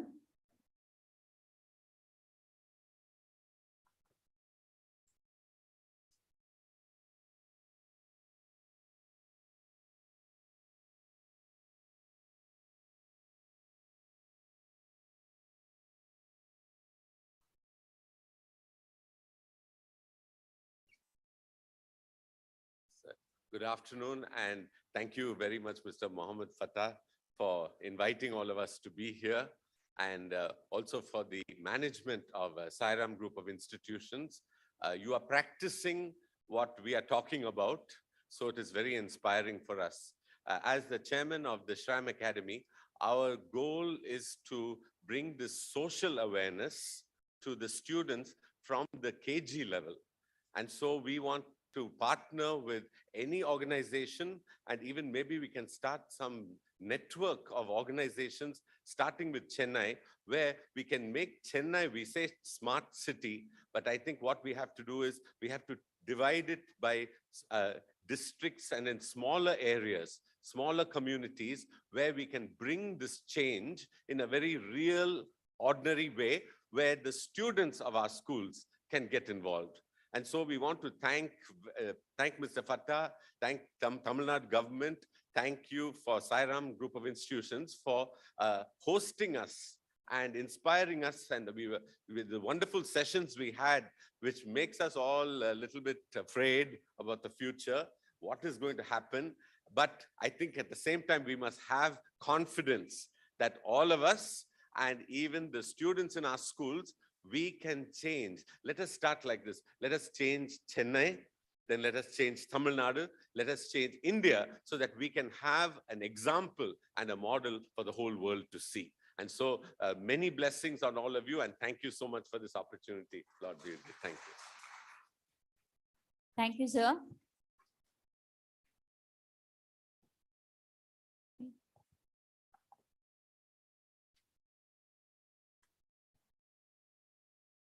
The next session will be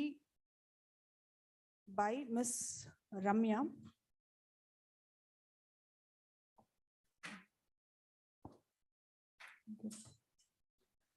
She's a computer science engineering graduate, a VX designer who never hesitates to take an extra step ahead for satisfactory completion of things, perpetual explorer of multifarious dimensions in designing, one who constantly stands by the point that UX designing is more than a profession and it should be evolved eternally.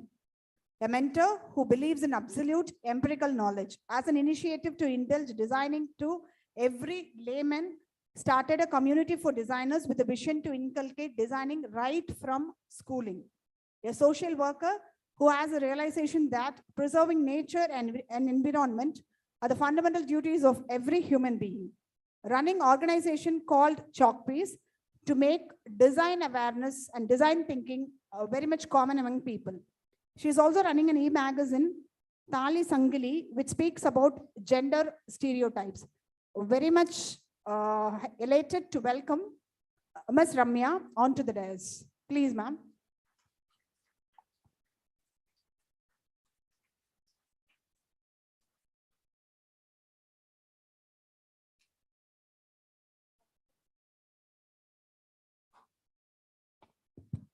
Hello all. Thank you so much for the opportunity. அதில் ஒரே ஒரு point miss பண்ணது என்ன அப்படின்னா, I'm currently working in TCS as a UX designer. And ஏன் இந்த பாயிண்ட்ல இருந்தே நான் ஆரம்பிக்கிறேன் அப்படின்னா, எவ்ரி சோஷியல் ஒர்க்கர் அப்படின்னு நம்ம வரும்போது நம்மளோட ஃபேமிலி நிறைய விஷயங்களை தாண்டி நம்ம ஏன் சோஷியல் ஒர்க்குக்கு வரோம், அண்ட் இந்த விஷயத்தை ஏன் நம்ம டூலாக கையில் எடுத்து ஒர்க் பண்ண வேண்டிய அவசியம் இருக்குது அப்படிங்கிறதோட இன் டீட்டெயில் விஷயங்களை தான் நம்ம இன்னைக்கு பார்க்க போகிறோம். அண்ட் ப்ரெசன்டேஷனுக்குள்ளே போகிறதுக்கு முன்னாடி ஒரு கொஷினோட ஆரம்பிக்கலாம் அப்படின்னு நினைக்கிறேன். இந்த கொஷின் எதுலேருந்து அப்படின்னா, கடந்த ஒரு வாரத்துக்கு முன்னாடி கிட்டத்தட்ட ஒரு 10 நாள் வந்து UN Women அப்புறம் வந்து ஜெண்டர் அட் ஒர்க் இந்தியா அப்படின்னு சொல்லிட்டு ஒரு ஆர்கனைசேஷன் சேர்ந்து ஒரு கான்ஃபரன்ஸ் நடத்துகிறாங்க. கிட்டத்தட்ட இந்தியாவிலேருந்து எல்லா ஸ்டேட்லேயும் ஒர்க் பண்ணுற லீடர்ஸை வந்து கேதர் பண்ணி ஒரு விமன், அதாவது அதில் அட்ரஸ் பண்ண ஒரு கொஷின் தான் இது. Why is it important for young people to re-envision leadership from a feminist lens? அப்படிங்கிறது தான் கொஷின். இதுல இருந்து 3 வார்த்தை மட்டும் நம்ம எடுத்துக்கலாம். ஃபர்ஸ்ட் வந்து young leadership and feminist. Young feminist leadership அப்படின்னு சொல்லிட்டு இதுல வந்து ஒரு கொஷின் வரும், யார் யங் அப்படின்னு சொல்லிட்டு, இல்லையா? ஸோ நாங்கள் வேல்யூஸை வந்து செட் பண்ணோம். அதுல குறிப்பா சொல்லணும் அப்படின்னா, டிசைன் திங்கிங் அப்படிங்கிற வேல்யூ எல்லா யங் பீப்புள் கிட்டையும் இருக்கணும் அப்படிங்கிறது தான். ஸோ அப்படிப்பட்ட என்ன டிசைன் திங்கிங், அது ஏன் எல்லா யங் பீப்புள் கிட்டையும் இருக்கணும் அப்படிங்கிற டீட்டெயில் விஷயங்களை தான் நம்ம பார்க்க போறோம். நெக்ஸ்ட் கொடுத்தீங்கன்னா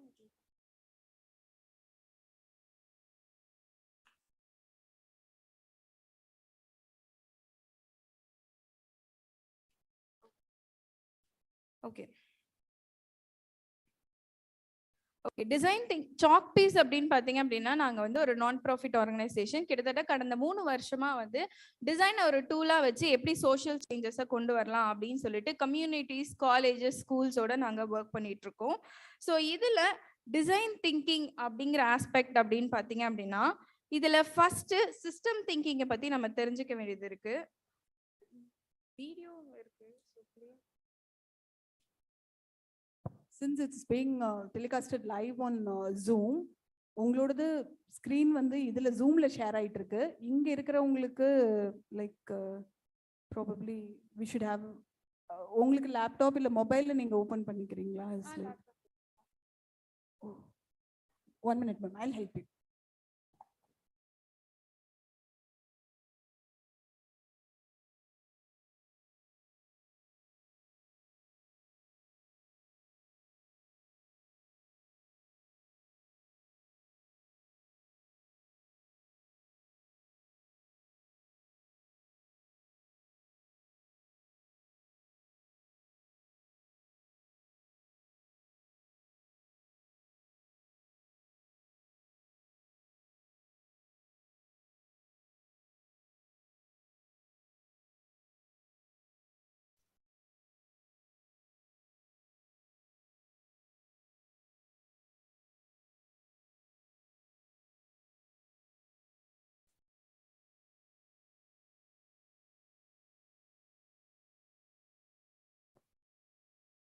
See, students, you can join via Zoom to look into the slides. Madam's presentation is online. இப்போ program வந்து parallel almost 500 students are online on Zoom, right? So உங்களோட மொபைல்ல நீங்க Zoomலயும் கனெக்ட் பண்ணிக்கலாம், right? I'll be sending the link to your WhatsApp group. Okay, sorry for the inconvenience. Okay, so நீங்கள் அந்த லிங்க்குள்ளே போயிட்டீங்க அப்படின்னா ஃபர்ஸ்ட் ப்ரெசன்டேஷனில் வந்து பார்த்தீங்க அப்படின்னா ஒரு பிக்சர் இருக்கும், விச் இஸ் ஒரு ஜாரோட கைப்பிடி வந்து ஒரு பக்கமும் அதே மாதிரி அதனோட போரிங் பாயிண்ட் வந்து இன்னொரு பக்கமும் இருக்கும். ரெண்டுமே சேம் பக்கத்தில் இருக்கப்போ என்ன ஆகும் அப்படின்னா அந்த ப்ராடக்டோட பர்பஸ் வந்து ஒர்க் ஆகாமல் போயிடும். ஸோ விச் இஸ் இங்கே டிசைனை நம்ம எப்படி அண்டர்ஸ்டாண்ட் பண்ணிக்க வேண்டியது இருக்குது அப்படின்னா, design is not about how it looks, it's about how it works அப்படிங்கிறது தான். நெக்ஸ்ட் இதுல வந்து நான் ஒரு 2 சேர்ஸோட எக்ஸாம்பிள் வந்து போட்டிருப்பேன்.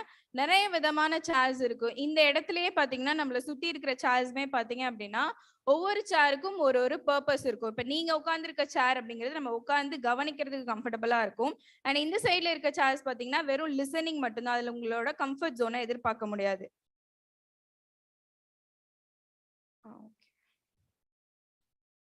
பிரசன்டேஷன் பார்க்க முடியுதுங்களா?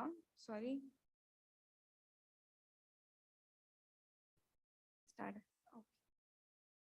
ஓகே, ஸோ நான் இதில் வந்து 2 சேர்ஸோட எக்ஸாம்பிள் போட்டிருப்பேன். இப்போ டிஃப்ரெண்ட்லி ஏபிள் பீப்புள் அவங்க யூஸ் பண்ணுற சேர்ஸ் பார்த்தீங்க அப்படின்னா அவங்களுக்கு யூஸ் ஆகுற மாதிரி கம்ஃபர்டபுளான ஒரு சேரை வந்து டிசைன் பண்ணியிருப்பாங்க. ஸோ நார்மல் வீல் சேர் பார்த்தீங்கன்னா அது வேற பர்பஸ்க்காக. ஸோ இது ஒவ்வொன்றத்தையும் யூஸ் பண்ணுற டார்கெட் யூசர் அப்படிங்கிறவங்க கம்ப்ளீட்டாக வேற வேற அப்படிங்கிறத நம்ம இதில் சொல்ல ட்ரை பண்ணுறோம். அண்ட் தென் வந்து design is a problem solving tool அப்படிங்கிறது தான் ஓவராலாக நாம இன்னைக்கு டிஸ்கஸ் பண்ண போற விஷயம். இதுல குறிப்பா வந்து சிஸ்டம் திங்கிங் அப்படிங்கிற ஒரு ஐடியாலஜி பத்தி டிஸ்கஸ் பண்ண போறோம். ஸோ சிஸ்டம் திங்கிங் பாத்தீங்க அப்படின்னா நான் எக்ஸாம்பிள்ல இருந்தே வந்து ஸ்டார்ட் பண்ணிடுறோம். ஸோ செர்னோபில் நியூக்ளியர் டிசாஸ்டர் பத்தி நம்ம எல்லாருக்குமே தெரிஞ்சிருக்கோம். கிட்டத்தட்ட 1986ல என்ன நடக்குது அப்படின்னா ஒரு மேனுவல் பிரச்சனைனால, அதாவது ஒரு பெரிய டிசாஸ்டர் வந்து நடக்குது. என்ன ஆகுதுன்னா அந்த ரூம்ல வந்து நீங்க அந்த போஸ்டர்ல போய் பாத்தீங்கன்னா தெரியும், அந்த பிக்சர்ல என்ன இருக்கும் அப்படின்னா நிறைய இன்டர்ஃபேஸஸோட பிக்சர்ஸ் இருக்கும். இதுல 2 பிரச்சனை நடந்திருக்கும். ஒன்னு என்ன அப்படின்னா ஃபங்க்ஷனல் பிரச்சனை, எந்த பட்டனை கரெக்டா கிளிக் பண்ணணும் அப்படின்றது தெரியாதனால என்ன ஆகும், அங்க கண்ட்ரோல் எல்லாம் இழந்து நியூக்ளியர் டிசாஸ்டர் பெருசா நடக்கும் அப்படிங்கிறது. ஸோ இதை இப்படியே நம்மளோட நம்ம தமிழ்நாட்டில் இருக்க நியூக்ளியர் பவர் பிளான்ட்ஸை பத்தி நம்ம பேசுறோம் அப்படின்னா, ஸோ இன்னைய டேட்டுக்கும் கூடங்குளத்துல இருக்க மக்கள் பிரச்சனை பண்ணிட்டு இருக்காங்க. ஏன் பிரச்சனை பண்ணிட்டு இருக்காங்க அப்படின்னா, ஸோ நீங்க வந்து எலக்ட்ரிசிட்டி அப்படிங்கிறது நமக்கு ரொம்ப தேவையா இருக்கு, அது ஓகே. ஆனா இது ஒரு சேஃபரா இருக்கா, இந்த சிஸ்டம் வந்து இந்த டிசைன் சிஸ்டம் வந்து சேஃபரா நம்ம எல்லா மக்களுக்கும் வந்து சேர்ந்திருக்கா அப்படின்னு கேட்டா கிடையாது. ஸோ நம்ம ஒரு பொருளை, அதாவது டிசைனுங்கிறது ஒரு பொருளா ஆப்ஜெக்டா மட்டும்தான் இருக்கணும்னு அவசியம் இல்லை, அது அப்டிராக்டா இருக்கிற ஒரு டெசிஷனா கூட இருக்கலாம். ஸோ இன்க்ளூசிவா எல்லா மக்களையும் இது சேர்ந்து பாதிக்காத மாதிரியான ஒரு ப்ராடக்டை நம்ம டிசைன் பண்ணியிருக்கோமா அப்படிங்கிறது தான் இதுல வைக்கிற மிகப்பெரிய கேள்வி. And then plastic water bottle. இன்னைக்கு நம்ம பார்த்துட்டு இருக்கிறதே வந்து தீமே வந்து நெகிழி பத்தி, பிளாஸ்டிக் பத்தி தான் அப்படின்றதுனால plastic water bottle, use and throw plastic water bottle இருக்கு இல்லையா. ஸோ 80% ஆஃப் த பிளாஸ்டிக் என்ன ஆகுது அப்படின்னா லேண்ட் ஃபில்லையும் இல்லை ஓஷன்லையும் வந்து லேண்ட் ஆகுது அப்படின்னு சொல்றாங்க. ஆனாலும் ஸ்டில் நம்ம ஏன் அந்த வாட்டர் பாட்டிலை யூஸ் பண்ணிட்டு இருக்கோம்? இதுல ஒரு பெர்ஸ்பெக்டிவ் என்ன சொல்லப்படுது எப்பவுமே அப்படின்னா, எப்பவுமே நீங்க கரெக்டா குப்பை தொட்டியில போடுறது இல்ல, கரெக்டா பிரிச்சு போடுறது இல்ல. Yes, that is also very true. But இதோட இன்னொரு ரூட்டையும் நம்ம பார்க்க வேண்டியது இருக்கு. அதாவது ப்ரொடியூஸ் பண்ற கம்பெனிஸ் கண்டிப்பா ரிசர்ச் அண்ட் டெவலப்மெண்ட் டீம்ன்றது ஒரு டீம் இருப்பாங்க. இதை பண்ணவங்க ஒரு டிசைனரா தான் இருப்பாங்க. அவங்க டிசைன் பண்ணும் போது இது ஒரு சஸ்டைனபிளான சொல்யூஷனா இருக்கா, ஒரு 20 வருஷம் கழிச்சு இந்த பாட்டில் வந்து என்விரான்மெண்ட் ஃப்ரெண்ட்லியா இருக்குமா, இல்ல நான் அதை யூஸ் பண்ணிட்டு த்ரோ பண்ணிட்டேன்னா அது 50 வருஷத்துக்கு அந்த பிளாஸ்டிக் வந்து மகாமே இருக்க போகுது. அப்போ அப்படி டிசைன் பண்ற ஒரு பிளாஸ்டிக் ஒரு டிசைன் அப்படிங்கிறது ஒரு பெர்ஃபெக்டான சொல்யூஷனா அப்படிங்கிற மிகப்பெரிய கேள்வியை நம்ம இங்க பார்க்க வேண்டியது இருக்கு. அடுத்தது பாத்தீங்கன்னா manual scavenging. So manual scavenging இன்னும் தமிழ்ல சொல்லணும்னா மனித கழிவை மனிதனே அள்ளும் அவலம் அப்படின்னு சொல்லிட்டு.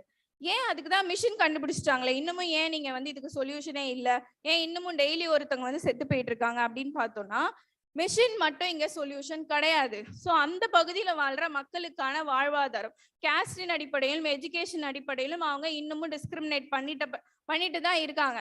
ஸோ அந்த வாழ்வாதாரத்துல நம்ம ஒர்க் பண்ணாம வெறும் மெஷினை வச்சு மட்டும் இந்த பிரச்சனையை நம்ம சால்வ் பண்ணிட முடியுமான்னு கேட்டா கிடையாது.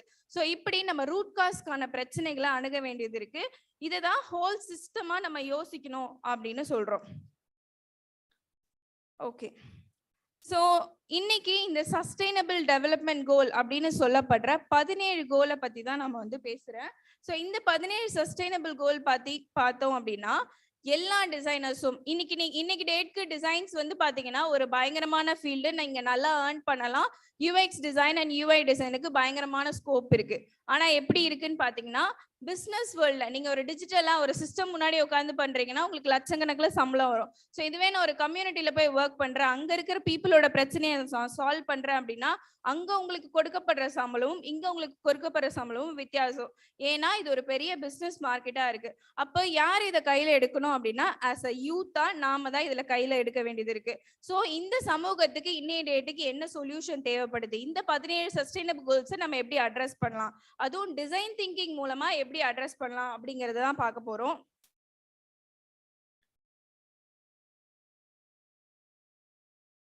Okay, so design thinking slide நீங்க போயிட்டீங்கன்னா வாட் இஸ் டிசைன் திங்கிங் அப்படின்னு ஒரு ஸ்லைடு இருக்கும். ஸோ அதுல வந்து 5 டிஃப்ரெண்ட் ப்ராசஸை பத்தி பேசியிருப்பாங்க. ஃபர்ஸ்ட் ப்ராசஸ் பார்த்தீங்க அப்படின்னா எம்பத்தைஸ் அப்படிங்கிற ப்ராசஸ். இந்த வார்த்தையை நமக்கு ரொம்ப ஃபெமிலியர் ஆகாத ரொம்ப தெரியாத வார்த்தைன்னு சொல்லலாம். பட் சிம்பிளி எம்பத்தைஸ் அப்படின்னா என்ன, மக்களுக்கான பிரச்சனை என்ன. இப்போ இந்த மேனுவல் ஸ்கேவெஞ்சிங் பத்தி நம்ம பேசணும் அப்படின்னா அங்க இருக்கிற மக்களோட பிரச்சனை என்ன, மெஷினை ரீப்ளேஸ் பண்ணிட்டு அந்த பிரச்சனை சரியாயிடுமான்னு கேட்டா கிடையாது. ஸோ அவங்களோட வாழ்வாதாரத்துல எஜுகேஷன்ல அவங்களோட கேஸ்ட் டிஸ்கிரிமினேஷன்ல இந்த ஆஸ்பெக்ட்ஸ்ல நம்ம ஒர்க் பண்ண வேண்டியது இருக்கு.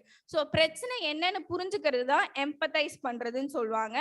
அதுதான் டிசைன் திங்கிங்ல ஃபாலோ பண்ற ஃபர்ஸ்ட் ஸ்டெப். அடுத்தது டிஃபைன். டிஃபைன்ல பாத்தீங்கன்னா 95% ஆஃப் த நம்மளோட டைமை நாம ஒரு கரெக்டான ப்ராப்ளமா அட்ரஸ் பண்றதுல ஸ்பெண்ட் பண்ணணும் அப்படின்னு சொல்லுவாங்க. ஜஸ்ட் 5% தான் சொல்யூஷன். நிறைய நான் வந்து மென்டார் பண்ணும்போதும் சரி, நிறைய பசங்க ப்ராஜெக்ட் சூஸ் பண்ணும்போதும் எப்படி பண்ணுவாங்க அப்படின்னா நான் ஒரு வெப்சைட் பண்றேன், நான் ஒரு அப்ளிகேஷன் பண்றேன் அப்படிதான் ஸ்டார்ட் பண்ணுவாங்க.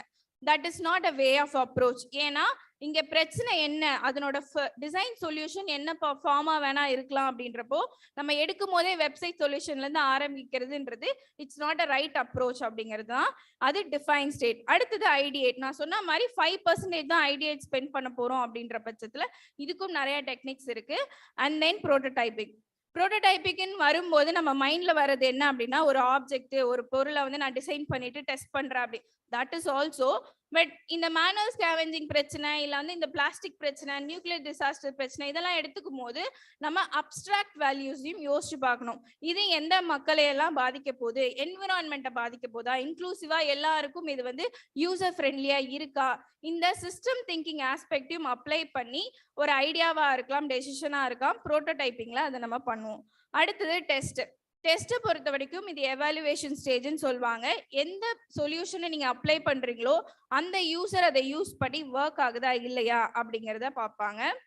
ஸோ இந்த ஸ்டெப்ஸை நாங்கள் சாக் பீஸில் இம்ப்ளிமெண்ட் பண்ணி நாங்கள் ஒர்க் பண்ண ஒரு மாடலை தான் வந்து சொல்ல போகிறேன். இது கிட்டத்தட்ட வந்து நாங்கள் பேண்டமிக் டைமில் ஒரு 20 டிசைனர்ஸ் சேர்ந்து ஒர்க் பண்ண ஒரு ப்ராஜெக்ட். ஸோ இது என்ன அப்படின்னா இந்த கேஸ் ஸ்டடி வந்து education for under privilege students அப்படின்னு சொல்லி இதை பண்ணியிருந்தோம். அண்டர் ப்ரிவிலேஜ் ஸ்டூடெண்ட்ஸ் அப்படின்னா என்ன மீனிங் அப்படின்னா ஆக்சசிபிலிட்டி, எஜுகேஷனுக்கு ஆக்சசிபிள் கம்மியாக இருக்கிற பசங்க அவங்கள வந்து அந்த பர்டிகுலர் ஸ்டூடெண்ட்ஸ் அட்ரஸ் பண்ணணும்னு ஸ்டார்ட் பண்ண ரிசர்ச். எம்பத்தியில நாங்கள் என்ன பண்ணியிருந்தோம் அப்படின்னா கிட்டத்தட்ட 10 டிஃப்ரெண்ட் யூசர்ஸை இன்டர்வியூ பண்ணியிருந்தோம். அதாவது ஸ்டூடெண்ட்ஸு, வில்லேஜ் ரூரல் ஏரியாவில் இருக்க ஸ்டூடெண்ட்ஸு, டீச்சர்ஸு, ஹெச்எம்ஸு, அதுக்கப்புறமா வந்து டிஃப்ரெண்ட்லி ஏபிள் ஸ்கூலில் இருக்க teacher, HMs, and then NGOs, கம்யூனிட்டியில் இருக்க லீடர்ஸ், இந்த மாதிரி ஒரு டிஃப்ரெண்ட் பீப்புளை வந்து இன்டர்வியூ பண்ணி அங்கே போயிட்டு இருக்க ப்ராப்ளம்ஸை நாங்கள் அட்ரஸ் பண்ண பெயின் பாயிண்ட்ஸை கலெக்ட் பண்ணினோம் எம்பத்தியில். அண்ட் டிஃபைன்ல என்ன பண்ணோம் அப்படின்னா ஒரு 5 டிஃப்ரெண்ட் ப்ராப்ளம் ஸ்டேட்மெண்ட் எங்களுக்கு கிடைச்சது. ஸோ அதில் நாங்கள் ஃபைனலைஸ் பண்ணி எடுத்தது என்ன அப்படின்னா how might we help rural kids accessing educational resources during the pandemic time அப்படிங்கிறத நாங்கள் அட்ரஸ் பண்ணது. இதுக்கான சொல்யூஷன் பார்த்தீங்க அப்படின்னா ஒரு 3 விதமா நாங்க இந்த சொல்யூஷன்ஸை எடுத்தோம். ஒன்று மொபைல் லைப்ரரி, இன்னொன்று donating books and fellowship programmes. இப்படி 3 விதமா வந்து சொல்யூஷன்ஸை அப்ளை பண்ணியிருந்தோம். அண்ட் தென் இதுக்கான ப்ரோட்டோடைப் மாடல் பேஜ் நம்பர் 19ல பார்த்தீங்கன்னா அந்த ப்ரோட்டோடைப்பிங் மாடலை நீங்கள் பார்க்கலாம். இதை வந்து நாங்களே வந்து ஸ்டிச் பண்ணி அதில் வந்து இந்த புக்ஸ் எல்லாம் வச்சு அவங்களுக்கு வந்து நாங்கள் கொண்டு போய் வச்சிருவோம். பேண்டமிக் டைமில் பண்ணும்போது இந்த லைப்ரரி செட்டப்பை ஒரு ஆர்கனைசேஷனோ ஒரு கம்யூனிட்டி ஹாலையோ அவங்க கிட்ட லோக்கலில் இருக்க பீப்புள் கிட்ட பேசி அங்கே செட் பண்ணியிருந்தோம். அங்கே இருக்க பீப்புள் இதை ஆக்சஸ் பண்ணுற மாதிரி. அண்ட் தென் இண்டிபெண்டாக லைப்ரரி ஒர்க் பண்ணணுன்றதுக்காக நிறைய ஆக்டிவிட்டீஸை சின்ன சின்ன போஸ்டராக பண்ணி அதுலேயே வந்து செட் பண்ணியிருந்தோம். ப்ளஸ் நிறைய கிரியேட்டிவ் மெட்டீரியல்ஸும் வந்து பண்ணியிருந்தோம். இந்த ப்ரோட்டோடைப் மாடல் வந்து பேண்டமிக் டைமில் நாங்கள் ஒர்க் பண்ணது. ஸ்லைட் நம்பர் 20ல வந்து பார்த்தீங்க அப்படின்னா அதில் என்ன பண்ணியிருப்போம் அப்படின்னா சாக் பீஸ் ஃபெலோஷிப் ப்ரோக்ராம் அப்படின்னு ஒன்று ஸ்டார்ட் பண்ணியிருக்கோம். கிட்டத்தட்ட இந்த வருஷம் மட்டும் நாங்கள் 10 டிஃப்ரெண்ட் பிளேசஸில் லைப்ரரிஸ் எனேபிள் பண்ணியிருக்கோம். இந்த லைப்ரரிஸில் வெறும் காமனான லைப்ரரிஸில் இருக்கிற மாதிரியான வெறும் புக்ஸை மட்டும் வச்சுட்டு வர்றது அந்த கான்செப்ட் இல்லாமல் இதுக்கு ஒரு கரிக்குலமையும் நாங்கள் வந்து ஃப்ரேம் பண்ணோம். இந்த கரிக்குலம் எப்படி இருக்கும் அப்படின்னா டிசைன் எஜுகேஷன் தான் இதோட பேஸு. இப்போ நம்ம பேசிட்டு இருக்க இந்த சிஸ்டம் திங்கிங்காக இருக்கட்டும் இல்லை ப்ராடக்ட் ஆஸ்பெக்ட்ஸாக இருக்கட்டும் எல்லாத்தையும் பசங்களுக்கு கொண்டு போய் சேர்க்குற மாதிரி டைல்யூட்டட் வெர்ஷன்ஸை நாங்கள் ரெடி பண்ணோம். ஸோ கலர்ஸை பற்றி, ப்ராப்ளம்ஸை பற்றி, சோஷியல் ப்ராப்ளங்களை பற்றி அட்ரஸ் பண்ணுற மாதிரியான ப்ராஜெக்ட் பேஸ்ட் ஆக்டிவிட்டி பேஸ்டாக கரிக்குலம் ஃப்ரேம் பண்ணி அது ரிலேட்டடான புக்ஸையும் ஸ்ட்ரக்சர் பண்ணி அந்த லைப்ரரியில் வச்சோம். ஸோ இன்னைக்கு டேட்டுக்கு வந்து ஒரு 10 இடத்துல லைப்ரரி ஒர்க் ஆகுது. அந்த 10 இடத்துலையும் வாலண்டியர்ஸ் ஒவ்வொரு இடத்துல இருப்பாங்க. மந்த்லி ஒன்ஸ் சில இடங்கள்ல சில இடங்கள்ல வீக்லி ஒன்ஸும் இந்த ப்ரோக்ராம்ஸ் போயிட்டு இருக்கு. இது ஸ்கூல்ஸ்ல நடந்துட்டு இருக்க மாடல். ஸோ இதே வந்து காலேஜஸ்லயும் நாங்கள் பண்ணிட்டு இருக்கோம். காலேஜஸ்ல எப்படி அப்படின்னா டிப்ளமோ இன் சோஷியல் டிசைன் அப்படின்னு சொல்லிட்டு கோயம்புத்தூர் இருக்க ஒரு காலேஜோட ரோட்ராக்டும் நாங்களும் கொலாபரேட் பண்ணி அங்க இருக்க பசங்களுக்கு ஒரு கோர்ஸா இதை வந்து ஸ்டார்ட் பண்றோம். கோர்ஸ் இந்த சென்ஸ் வந்து ஒரு ப்ராஜெக்ட் மாடல்ல ஒர்க் ஆகும். எண்ட் ஆஃப் த டே அவங்க இதை வந்து ப்ராஜெக்டா கொண்டு வருவாங்க. சரி, எல்லாருமே எங்களை கேட்குற விஷயம் ஃபர்ஸ்ட் என்ன அப்படின்னா அப்போ நீங்கள் எல்லாருமே டிசைனர் ஆகணும்னு சொல்றீங்களா? எதுக்கு எல்லாருமே டிசைனர் ஆகணும்? அவங்களுக்கு பிடிச்ச ஃபீல் அவங்கவுங்க போட்டுமே அப்படிங்கிறது தான். பேசிக்லி டிசைன் திங்கிங் அப்படிங்கிறது என்ன அப்படின்னா இது ஒரு ப்ராப்ளம் சால்விங் ஸ்கில். எல்லாரையும் டிசைனர் ஆக சொல்லலை, எல்லாருக்கும் இந்த அடிப்படை குவாலிட்டி இருக்கணும் அப்படிங்கிறது தான். ஸோ இந்த டிசைன் திங்கிங் குவாலிட்டியை நாங்கள் கொண்டு போய் சேர்க்கணும், எஜுகேஷன் சிஸ்டம்குள்ள அதை கொண்டு வரணும் அப்படிங்கிற மோட்டோவில் தான் ஒர்க் பண்ணிட்டு இருக்கோம். அண்ட் இதுக்கு எல்லாருக்குமே வந்து டிசைன் சொல்யூஷன் இப்படி தான் இருக்கணும், வெப்சைட்டாக இருக்கும், அப்ளிகேஷனாக இருக்கட்டும், இப்படி தான் நம்ம பார்த்துருப்போம். இதுக்கு நான் ஒரு சில சாம்பிள்ஸும் வந்து ஆட் பண்ணியிருக்கோம். ஒன்று வந்து பார்த்தீங்க அப்படின்னா ட்ரீ மவுஸ் அப்படின்னு சொல்லிட்டு இந்தியாவில் இருக்க டிசைன் அண்ட் ரிசர்ச் டீம் என்ன பண்ணுறாங்க அப்படின்னா பஞ்சாப்ல பர்டிகுலர் வில்லேஜில் ஒரு டிசீஸ் வந்து பயங்கரமாக பரவிட்டு இருக்கு. இது வந்து நடந்த ஒரு இன்சிடென்ட். நீங்கள் இந்த கேஸ் ஸ்டடி நெட்லேயும் போய் பார்க்கலாம். என்ன ஆகுதுன்னா அங்க இருக்க மக்களுக்கு வந்து எதனால இந்த டிசீஸ் பரவுதுன்ற ஐடியாவே கிடையாது. ஸோ என்ன பண்றாங்க அப்படின்னா ஒரு ரிசர்ச் அண்ட் டிசைன் டீம் அங்கே போயிட்டு பீப்புளை இன்டர்வியூ பண்ணுறாங்க. ஸோ என்ன தெரிய வருது அப்படின்னா ப்ரிகாஷன் என்னன்னு தெரியல, சிம்டம்ஸ் வந்தால் என்ன பண்ணணும்னு தெரியல. ஸோ என்ன பண்ணுறாங்கன்னா மக்கள் வந்து அவங்களுக்கு வந்து ஒரு பேம்ப்ளெட் வந்து ரெடி பண்ணிட்டு ஒவ்வொரு கார்னர்லயும் வந்து ஒரு வாலண்டியரை போட்டு அவங்க அவேர்னஸ் கேம்பெயின்ஸ் கண்டக்ட் பண்ண ஸ்டார்ட் பண்றாங்க.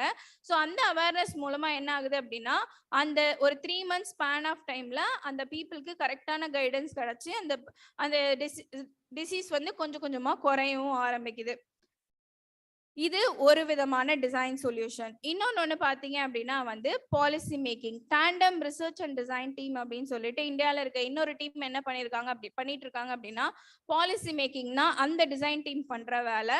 ஸோ பாலிசி மேக்கிங் பாத்தீங்க அப்படின்னா அதாவது டெக்னாலஜி எல்லா பீப்புளுக்கும் கொண்டு போய் சேர்க்கணும் அப்படிங்கிற ஆஸ்பெக்ட்ல அவங்க ஒர்க் பண்ணிட்டு இருக்காங்க. அந்த பர்டிகுலர் கவர்மெண்டோட சேர்ந்து இவங்க அரைவ் பண்ற பாலிசியை ப்ரப்போஸ் பண்ணுவாங்க இந்த சிஸ்டம். அண்ட் சாக் பீஸ்ல என்ன வரும் அப்படின்னா எங்களுக்கு நிறைய வித்தியாசமான ரெக்வஸ்ட் வரும். எப்படின்னா வந்து டிசைன் போஸ்டர் பண்ணி கொடுங்க, லோகோ பண்ணி கொடுங்க, வெப்சைட் வேணும், இந்த நீட்ஸும் இருக்கும். பிளஸ் இன்னொன்று என்ன அப்படின்னா வந்து ஒர்க் ஷாப் டிசைன் பண்ண வேணும், கரிக்குலம் டிசைன் பண்ண ஹெல்ப் பண்ணுங்க, இந்த மாதிரியான ரெக்வஸ்ட்டும் வரும். அப்படி ஒரு ரெக்வஸ்ட் தான் என்னன்னா பெசநகர் அதுக்கப்புறம் ராமாபுரம் இந்த 2 இடத்துல இருக்கிற லோக்கல் கம்யூனிட்டி விமனோட நாங்கள் ஒர்க் பண்ணுவோம். அந்த கம்யூனிட்டியில் இருக்க விமன் வந்து சும்மா லைப்ரரி கொண்டு போய் வச்சுட்டுலாம் வர முடியாது. ஏன்னா எல்லாருக்கும் படிக்க தெரியும்னு சொல்ல முடியாது. அதே மாதிரி எல்லாராலையும் வந்து அவ்வளோ நேரத்துக்கு டைம் ஸ்பெண்ட் பண்ண முடியும்னு சொல்ல முடியாது. ஸோ அவங்களுக்கு கொடுக்குற அந்த 1 hour டைம்ல என்ன மாதிரி விமன் எம்பவர்மெண்ட் அவங்களுக்கு கொண்டு போய் சேர்க்க முடியும் அப்படின்னு சொல்லிட்டு பெரியார் எழுதின பெண் ஏன் அடிமையானால் அப்படிங்கிற புக்கை நாங்கள் எடுத்து அந்த புக்கை வந்து நாங்கள் ஒர்க் ஷாப்பாக ஃப்ரேம் பண்ணோம். ஃப்ரேம் பண்ணிட்டு அந்த ஒர்க் ஷாப்பை என்ன பண்ணோம் அப்படின்னா அவங்களுக்கு கேம் ஒர்க் ஷாப்பாக புக்கை வந்து கொண்டு போய் சேர்த்தோம். ஸோ இந்த மாதிரி ஃபர்தராக நீங்கள் கேஸ் ஸ்டடீஸ் பார்க்கறதுக்கு chalkpiece.org அப்படிங்கிற வெப்சைட்டில் நீங்கள் மற்ற கேஸ் ஸ்டடீஸ் நாங்கள் ஒர்க் பண்ணதை பார்க்கலாம். And almost everything that is blind on human error is actually a design system flaw அப்படின்னு சொல்கிறாங்க. டிசைன் சிஸ்டம் ஃப்ளா அப்படின்னா பிளாஸ்டிக் இன்ன வரைக்கும் ஒரு இண்டிவிஜுவலோட பிரச்சனை மட்டும் அப்படின்னு நம்ம பேசிட்டு போயிட முடியாது. பிளாஸ்டிக் இங்க இருக்க குளோபல் பிரச்சனை அண்ட் ப்ரொடியூஸ் பண்ற கம்பெனியா இருக்கட்டும், அதை பண்ற டிசைனரா இருக்கட்டும், நமக்கு நிறைய ரெஸ்பான்சிபிலிட்டி இருக்கு. ஸோ இது இந்த என்விரான்மெண்ட்டையும் சரி இங்க சுத்தி இருக்க யாரையும் ஹார்ம் பண்ணாம சஸ்டைனபிளான ஒரு ப்ராடக்டை நான் கொடுக்கணும். அது ஏற்படுத்துற டிசாஸ்டருக்கான ரெஸ்பான்சிபிலிட்டி ஓனர்ஷிப்பையும் நான் தான் எடுத்துக்கணும். அப்படிங்கிறதுனால ஸோ ஒரு ரெஸ்பான்சிபிளான ஒரு சொசைட்டியை கிரியேட் பண்றதுக்கு இந்த டிசைன் திங்கிங் அப்படிங்கிறது நமக்கு ஹெல்ப்ஃபுல்லா இருக்கும் நம்புறோம். ஸோ இது ஒர்க் ஷாப்ஸாகவும் நிறைய ஆர்கனைஸ் பண்றோம். இங்க ஆல்ரெடி டிசைன் திங்கிங் ஆஸ்பெக்ட் இருக்கிறதுனால இந்த சிஸ்டம் திங்கிங்கும் அதோட இன்கார்பரேட் பண்ணிக்கணும் அப்படின்னு ரெக்வெஸ்ட் பண்ணிக்கிறேன். Yes, thank you so much.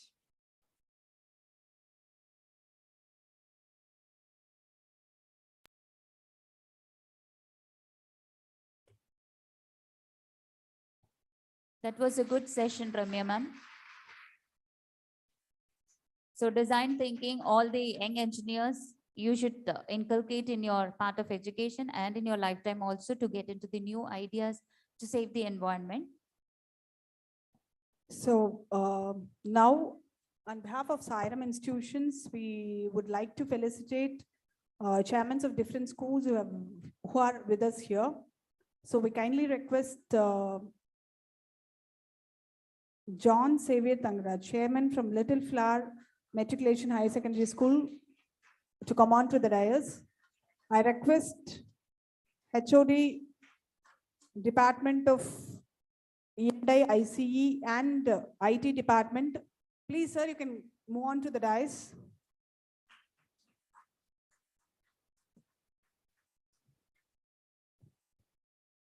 On behalf of Sairam institutions,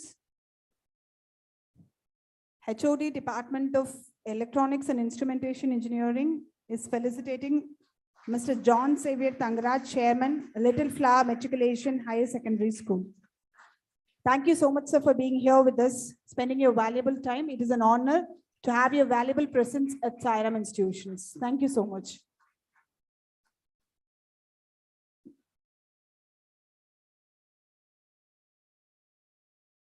Next, we have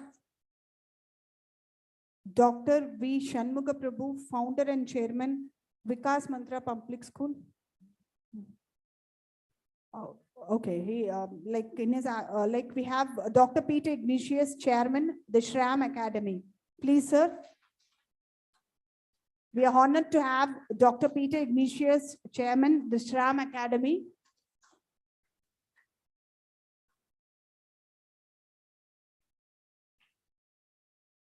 He's being felicitated by Dr. K.R. Ranganathan, HOD, Department of Electronics and Instrumentation Engineering, and Dr. B. Brinda Devi, HOD, Department of IT, Sairam Institute of Technology. Thank you so much, Chairman, for being with us. Thank you so much, dear students, for your valuable presence with us.